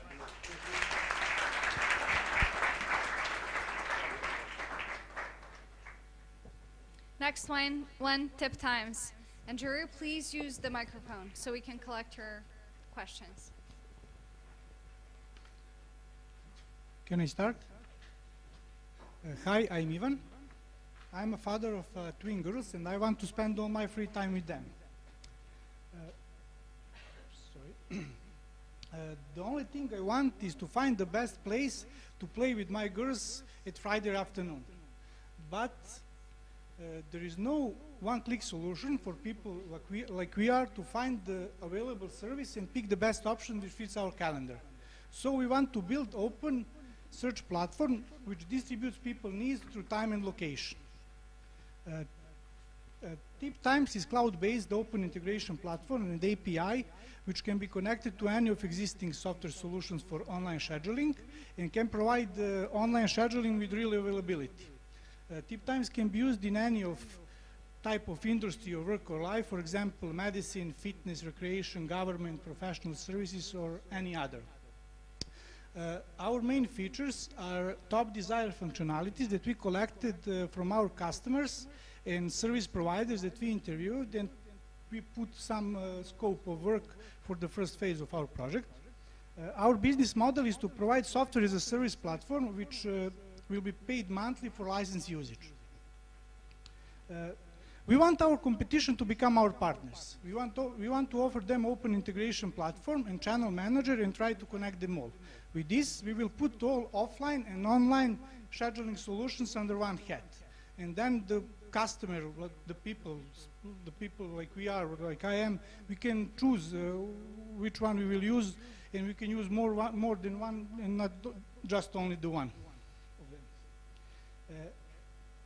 Serbia market size is worth 1,200,000 euros monthly, but this number is only drop in the ocean compared to the world market size, which is more than 600 million euros paid monthly. As you see, the Southern East Europe market size is worth more than 6 million monthly. Okay.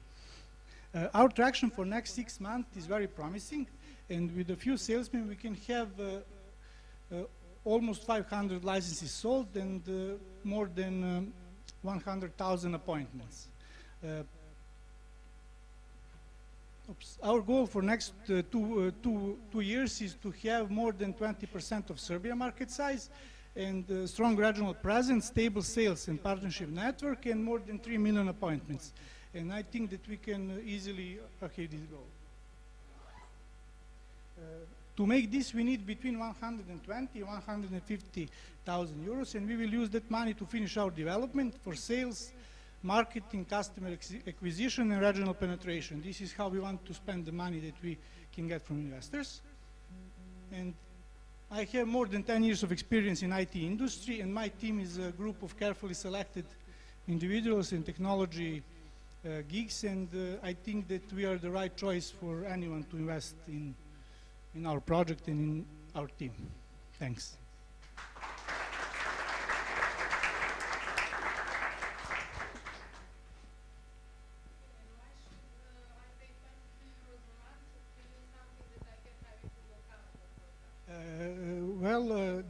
Our solution can help everyone. Our solution have two sides. One is business to business, and one is business to customer. The service provider can have everything in Google Calendar, but they can have something like reports, something marketing data for customer satisfaction, or to create work shifts and everything like that. This is one serious platform, and it can be used in any of these industries, and now we focused on few of them, and we are now doing things good, I think. When you talk about 1.2 million euros per month in Serbian market, what kind of number is that? Well, we took, I think that these numbers can be just bigger, because we took service providers from industries you saw on that slide, and count them, only service providers that are visible online. And we think that all type of work where their work can be in a form of appointment.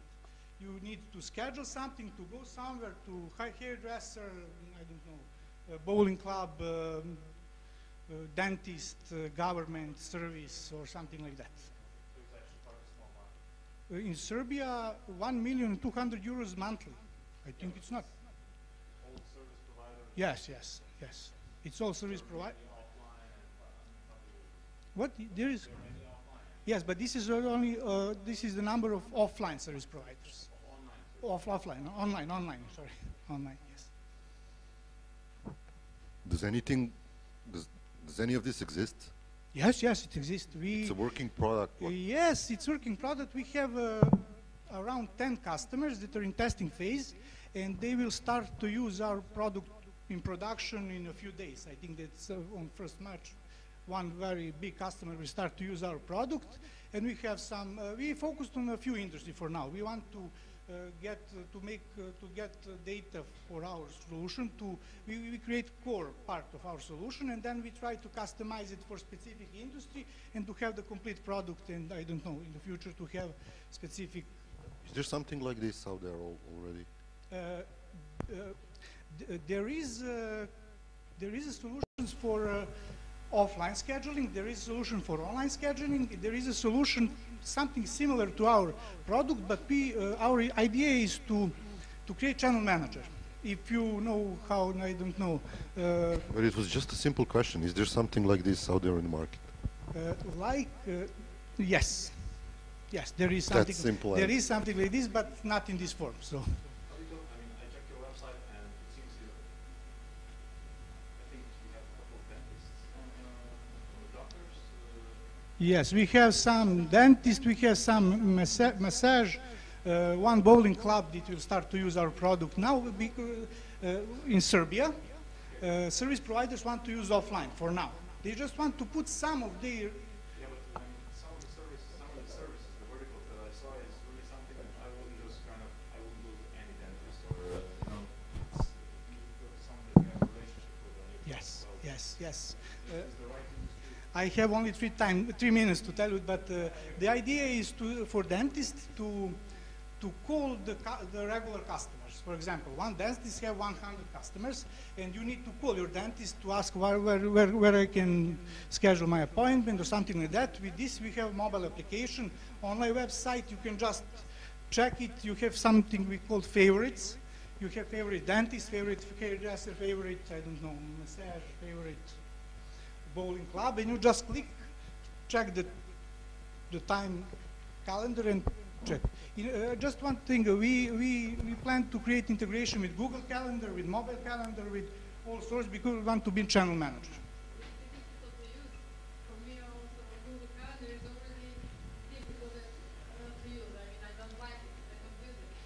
Our idea is to have one-click solution. You just need to click 2 times. Select the providers 3 times. Select the provider, select the date, and schedule your appointment.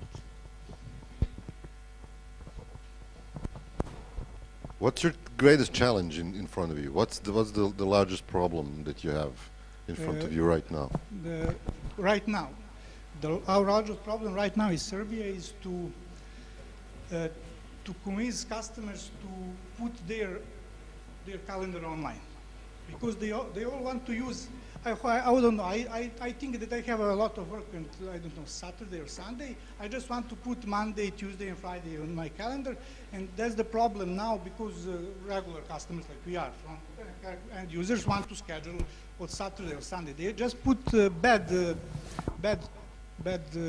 calendar dates online, and that's the main problem in sales. In development, we don't have any problem because we are a group of very experienced and I think one of the best developers in Serbia right now. Thank you.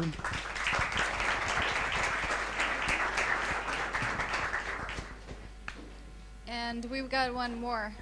Dean is with us tonight. Where is Dean?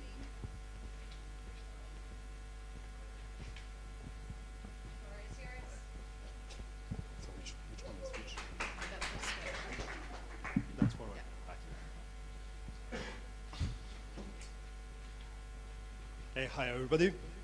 So I'm Dean from Violanto, and what we do is measure demand in real time.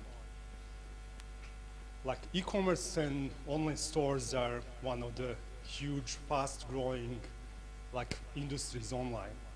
point with them is that they're fast, they're growing, they're big, they're like really tough game.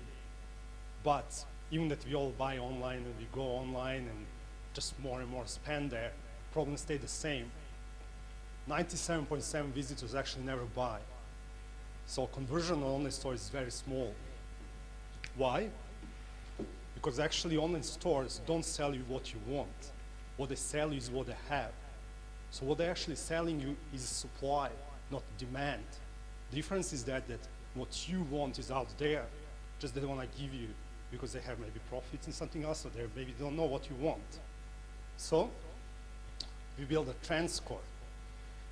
This is an algorithm that actually figure out demand on the market in real time. It's looking on the thousands of the points, like data points from social media, blogs, from shops that we actually own, from like shops that we work with, and they figure out what is actually the most demanding products category or like a brand at the moment. So it's not only that it's give like demand algorithm, it's realizing like what's actually needed by the customer in the real time and customize the experience at the same time. So this is a feedback loop that's happening in real time. What I mean by that is that when there's demand for example, red dresses, your online store can change. It can change the product, it can change the pricing, it can change the sequence of the product, change banners, it can change everything on demand.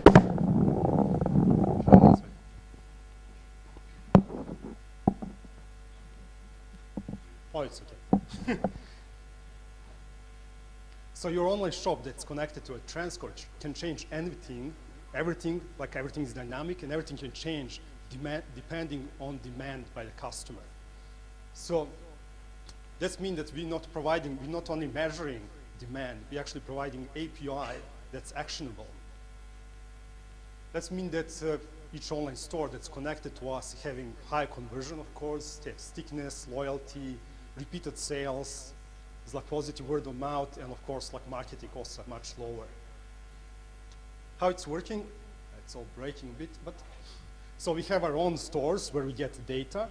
What's important about that? That's actually most competition can give you data on demand, but they're looking at social media.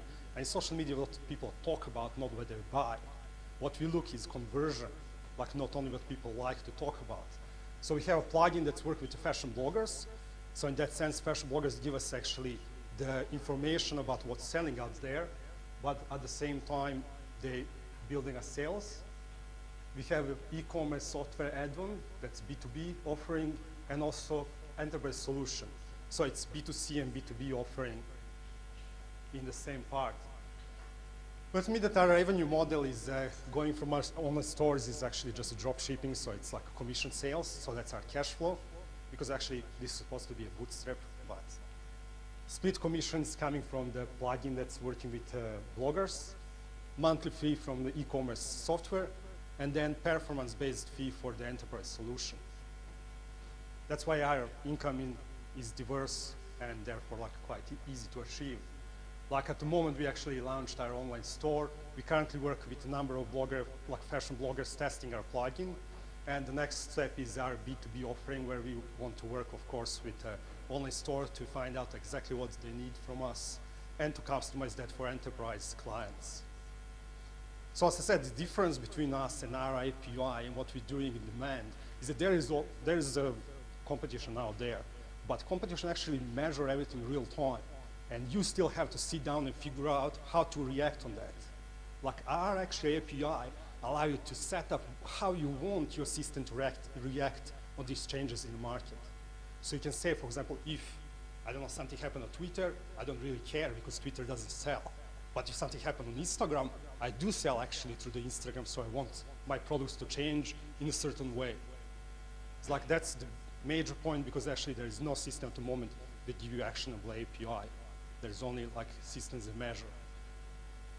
Well, Bjelajac team is built by me, who actually have 16 years experience in like other action and e-commerce and worked in many places around the world and managed like actually bigger companies. And yes, some great guys that work with me, but I won't keep you with that. You have on the sales. What we're raising is, of course, we want to raise a decent round to go to B2B. As I said, what I was asking a question, it's not about that we need money, we need partners that know how to build this e-commerce offering to B2B clients with us. Further on, I want to say even that at the moment we're working in a fashion e-commerce. I mean, the same principle is not applying just to fashion, applying to anything. So, for example, travel, online travel sales. So altogether it's like 1.7, almost $1.67 trillion industry at the moment that can all be disturbed actually and disrupt by this algorithm that will change totally how we shop. Because it's not only that we can look at the data and the changes on the market, we can actually look at the data for individual shopper later when we can connect to a profile from social media and so on. But that's another story. So that's it. We measure the money in real time.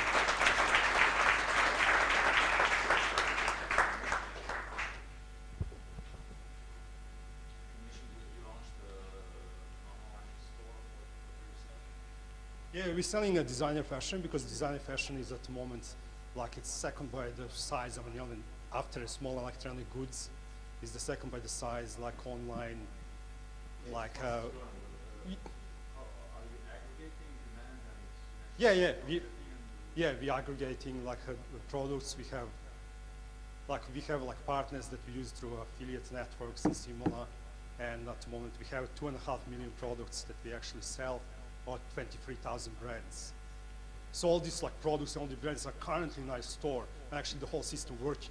So in our store, if you visit same category like dresses today, and you visit dresses tomorrow, it will change. It will change depending on the changes in the sales. No, this is just a website where we actually talk about what we are doing like from the B2B point.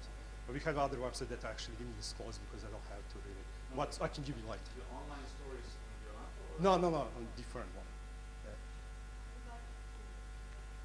Yeah, we can talk later about it, and I can show you for sure and give you a presentation. Yeah, we have a sale. Actually, I mean, as I said, like I have experience with this. I was actually marketing lead for the US company. It was selling $40 million, including fashion, and that's what everything came to me because I have a data scientist who's actually doing this stuff for me. But I still think that it could be automated much better. And like after that, actually, when I'm finished with all the corporate life, now, I decided to build this because I think there's a really need for this. And I think it's quite actually simple, but actually it's very hard when you sit to actually do it and to figure out how this algorithm will react. Because what I say, people just look at the data, but data doesn't mean anything. I mean, data is not relevant. What's relevant is emotions of the shopper behind the data. So what you want to understand is what's the driver for each person. Because somebody buying just because he wants a good brand, he doesn't care for a discount coupon. But somebody buy because he wants a sales, like he actually, of course, just want a cheaper product. So, and that's actually, you can only react on that in real time. And unfortunately, like, I don't know why, but nobody's doing that. Like, funny for me, there's even like, there's the shops that are huge, and you go right to see products out of the stock. I mean, that's the most simplest thing that you can just remove. So what our transcore algorithm do is, products is out of the stock, it doesn't remove it, but actually realize that when the next shopper comes, that should move on a different position and show him a similar product that's actually in the stock. Sorry if I was explaining that too fast. I get excited about this. How do you get data? Yes, so I get the data from, as I said, like, of course, like everybody else, and like there's some competition, you can crawl other online stores, so you can scrape data, understand what's their pricing, what they have on offering, and similar, so you can emulate that. On the other side, we have our shops. So what I prefer, there's another similar, I mean, it's like another similar competition that actually just looking at social media. So what I don't like about it, because social media doesn't really sell. People just talk about things, not necessarily buy. So what we merge that with our data on actually what sells through the partners. That way we know, okay, people talk about it, but they're buying this. They may be like buying this product, but this product have a much better margin. So that's like data that's kind of interesting. It's conversion. It's not like what people are actually just talking about. And sorry, I forgot to mention about shops. Actually, when I tried this system, I was in Taiwan, just getting my daughter, and take time off, and then I build a small shop just to figure out for myself will it work. And the shop was making more than $1,000 per day in a profit. And that's why it was proof for me that's actually working. That's what I say, like. Have you tried to test the shop with this and without this, and then how the same shop would work with Bjelajac and without? No, you know, like there's a lot of things that we can test, but how to say at the moment, like I'm really more into that, into building and trying to push things further. So what I really like to do is that B2B offering and work more with the clients, because I think they have, I mean, you know, obviously they have a lot of problems. There's 97.7% of not selling, you know. So I think that's a huge number for me.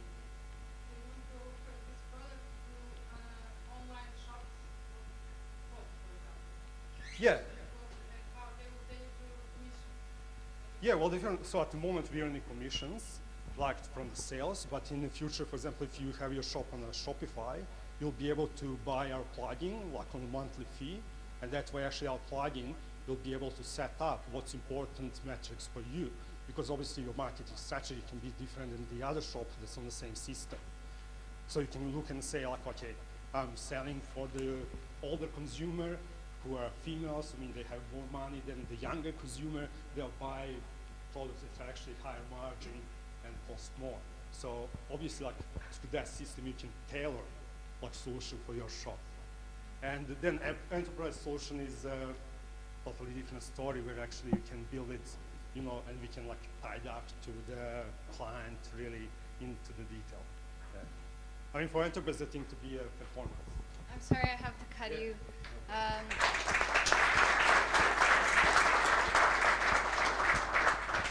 Beer time will be the right time to ask more questions. And one telemedicine solution for the end. Thank you.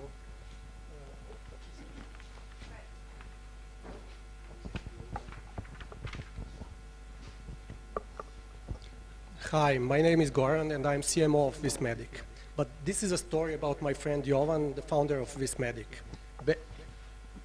Back in 2002, Jovan suffered terrible headaches.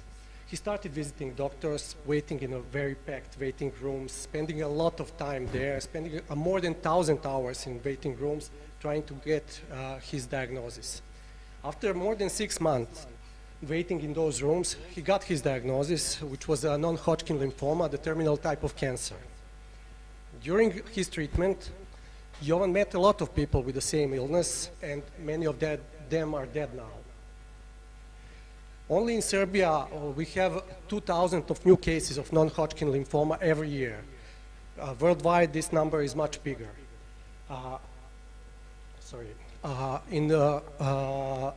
We have more than 14 million of cases of cancer, newly discovered cases of cancer worldwide. And do you know how many people die from these cancer diseases? It's 58% of them die. Why? Because they have a hard access to high quality doctors and other things. Time to get diagnosis takes too long. Many of people die just because of that, and that's ridiculous. That's ridiculous because we can solve these problems with technology. And Vismedic does just that. Vismedic is an online platform that allows patients to consult with top doctors via video, audio, or chat link. They can use this platform to receive preliminary or secondary opinion or any other kind of medical advice. Worldwide, we have a deficit of more than 4 million doctors, which leads to skyrocketing in misdiagnosis. Also, one thing that is very important for health is security and privacy. So, bye-bye Skype. Skype is not private, Skype is not secure. Today, all platforms must comply with the security standards, and Vismedic does that. Our target first test market is ex-Yugoslavia, with its diaspora with more than 35 million people market size. But we also want to push this worldwide, especially in Europe. Our business model is pay-per-consultation, but our test convinced us to introduce also subscription model. We started in January last year with 30 doctors. Now we have 180 doctors on our platforms. We are partners with Belmedic and Medigroup. We are partners with AXA Insurance. We are already funded by ABC Accelerator, and many other insurance companies, telecoms and pharmaceuticals are waiting to join us. We are asking for 600,000 euros to grow from 10 to 10,000 consultations per month. We will spend this money, this investment for business development, marketing and sales, product development, and migration to mobile applications, even though our website is already responsive and our platform works on mobile sites.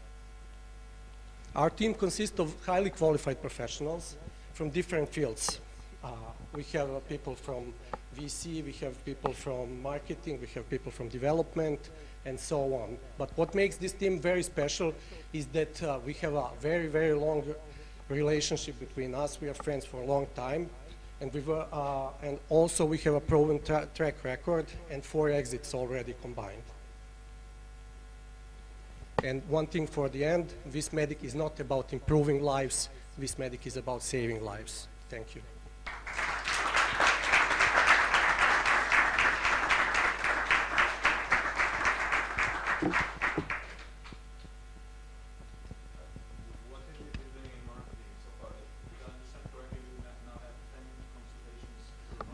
More than 10, yeah, but we haven't done a lot for marketing yet, because we wanted to build our infrastructure of doctors, because that's very important for us, because if people come to our platform and they don't find the doctor that they need, they will leave, they will never come back. So we wanted to build the infrastructure, the doctors for each specialization that we need, for everything that people want to find on our platform. So we spent a lot of time using this. We had, now we have contracts with Belmedic and Medigroup that are really the most important private clinics and organizations in Serbia. So now the next thing is to push to marketing, to invest in marketing, and to bring customers. That's why we need investment, of course. Yes? Mm-hmm.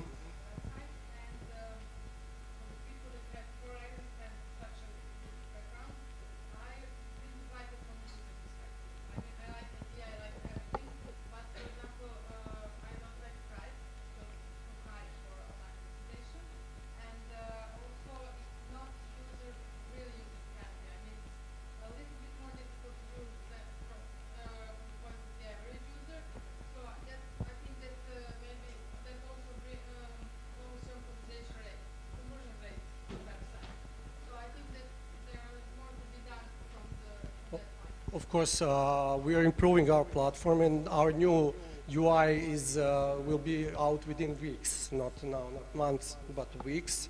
So yes, but prices are like 40% lower than when you go to the same doctor to have a...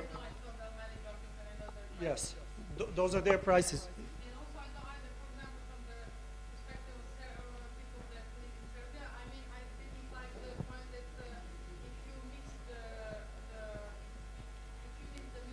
Yeah.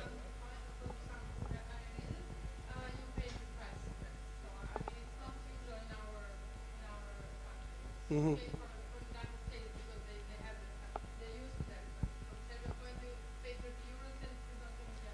Yeah, but the doctor had his time slot for that, and he couldn't get another patient in that time slot. Yes, thank you for that feedback, you know, because we are really, really very thankful for any kind of feedback we get. And any feedback is valuable, and really...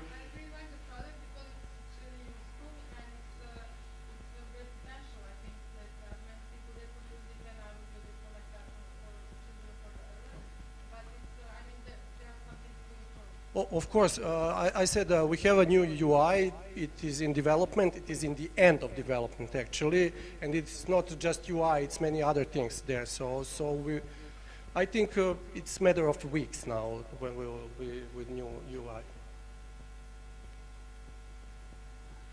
What's the deal with insurance companies? Do you use them as a distribution channel, or is this something as distribution channels, and we are starting to work to create products for them. So let's say that insurance companies could use our doctors as a, let's say, for checking if diagnosis was right, to give opinion, to confirm the damage they have to pay. So that's one thing. Then there is a travel insurance. We have people can really easily, when they're in some country abroad, they can contact our doctors and speak in Serbian language and so on. So these are just the first things we have with insurance companies, and we have a lot of other ideas, of course.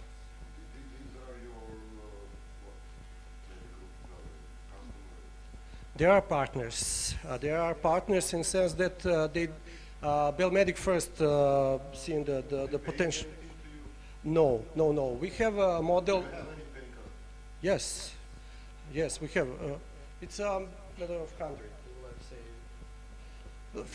Yes, it's about.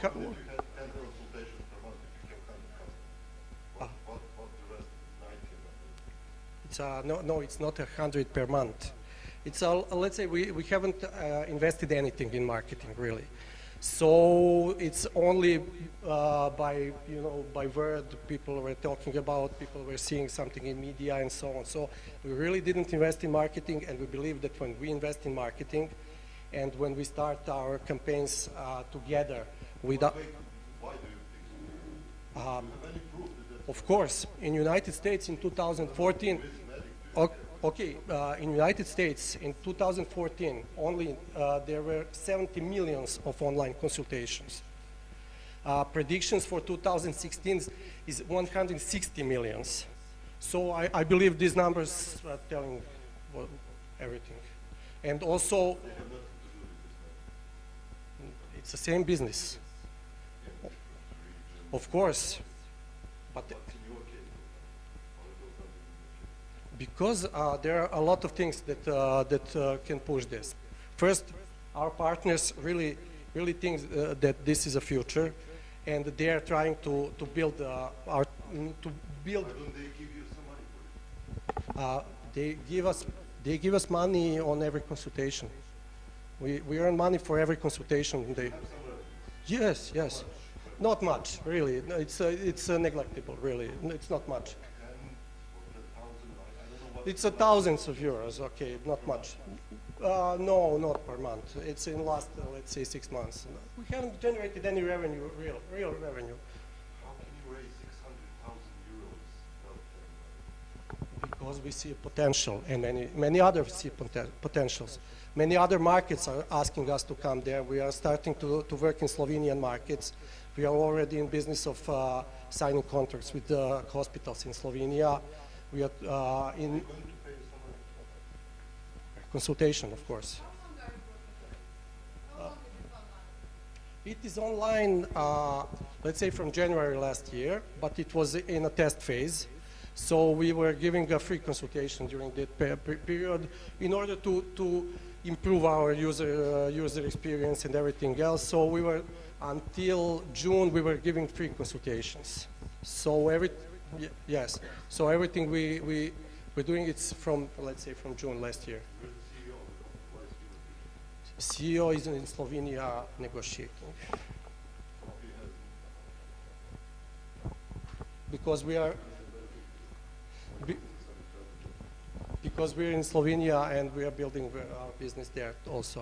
How many free consultations do you have? I think 90 or something like that. Maybe more. I'm just curious to see why you expect, how much equity are you willing to give up? This is a question for our CEO, really. Actually, I cannot answer this. Sorry. Surely not. So your company is worth at least 6 million or 3 million. If we talk 20% for 600. We can talk later about any evaluations and then okay. I just don't see how are you expecting to raise more than €500,000 without having a single customer. We have customers. not single. We have hundreds. Okay, because we are targeting 10,000 of customers per month, so we see 100 customers or 10 customers like a neglectable number. Our goal is to reach 10,000 customers per month. Then we will not need any money. Because, sorry, but for marketing, because we are targeting a very large, group, because we are addressing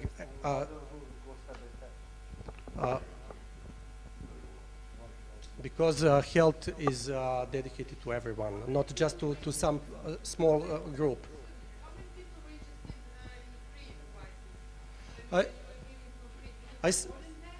Yes, I said it was about 80, 90 people that were interested in free consultations.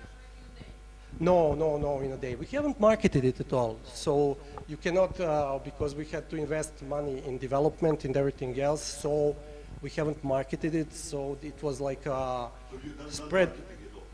Almost none, yeah. Now you're going to have $500,000 to do what? Yeah. Why would somebody give you money for something that you have done? So okay, I'm very, very, very experienced in marketing. I used to be creative director. I used to be creative director in McCann Erickson.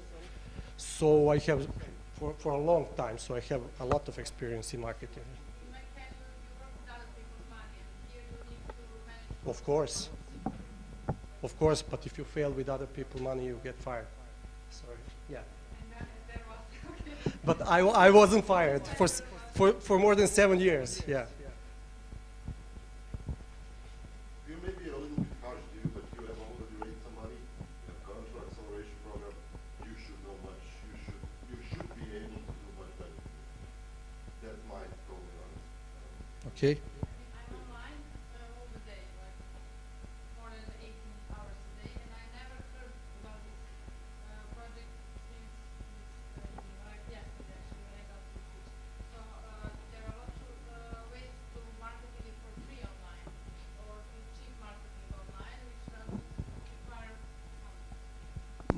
Cheap, let's say it's not really cheap, because if you want to invest in Facebook advertising, you have to invest thousands of euros per month. Okay, so since everything we did was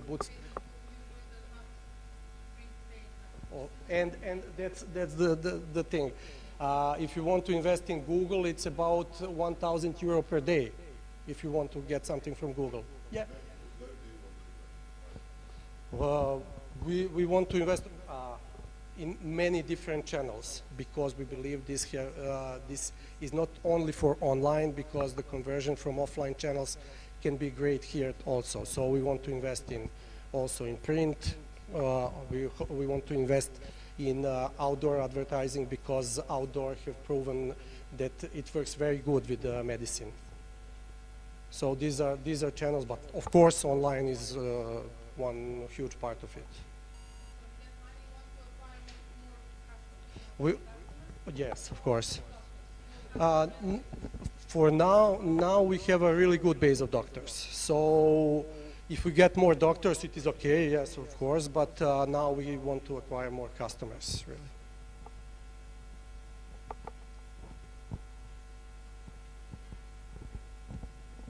Thank you.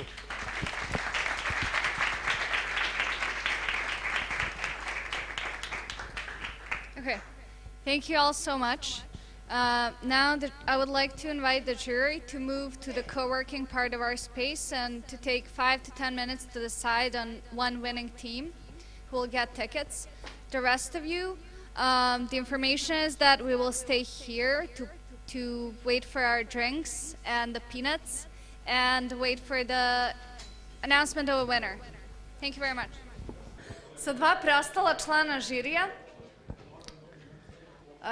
prepustit ćemo Ivan i Banetu da proglase pobednike. Samo bih vas pitala za kako vam je bilo, kakve su vam utiske ostavili timovi? Pa bilo je veoma zanimljivo, zanimljive su ideje, zanimljive su njihovi pokušaj da naprave nešto novo i online i offline, tako da meni je stvarno bilo super. Ideje su bile vrlo zanimljive, definitivno. Što se tiče timova, mislim da ima prostora za napredovanje, jer je bilo nekih dosta nerealnih momenta koje bi se očekivalo da se bolje prezentuju i da se bolje pripreme i da očekivanja budu više u skladu sa realnošću.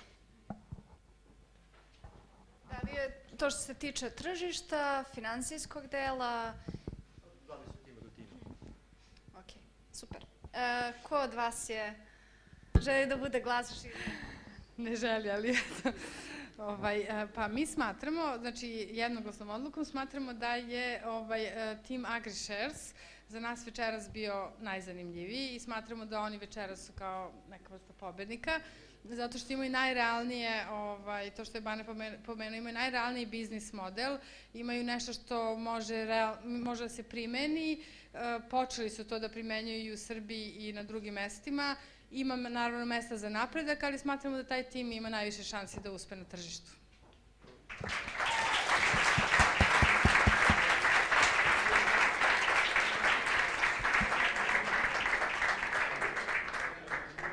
Hvala Ivana, ja bih samo dodao da je tim koji mislimo da najviše može da im koristi ovaj put koji je kao nagrada.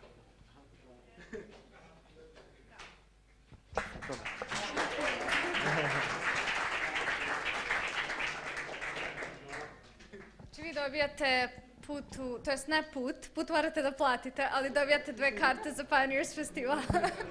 Čestitamo.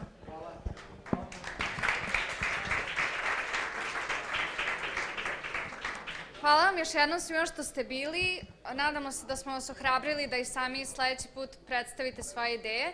Pivo i grickalice su tu, poslužite se, pričajte, upoznajte se i vidimo se u Startit centru. Hvala vam.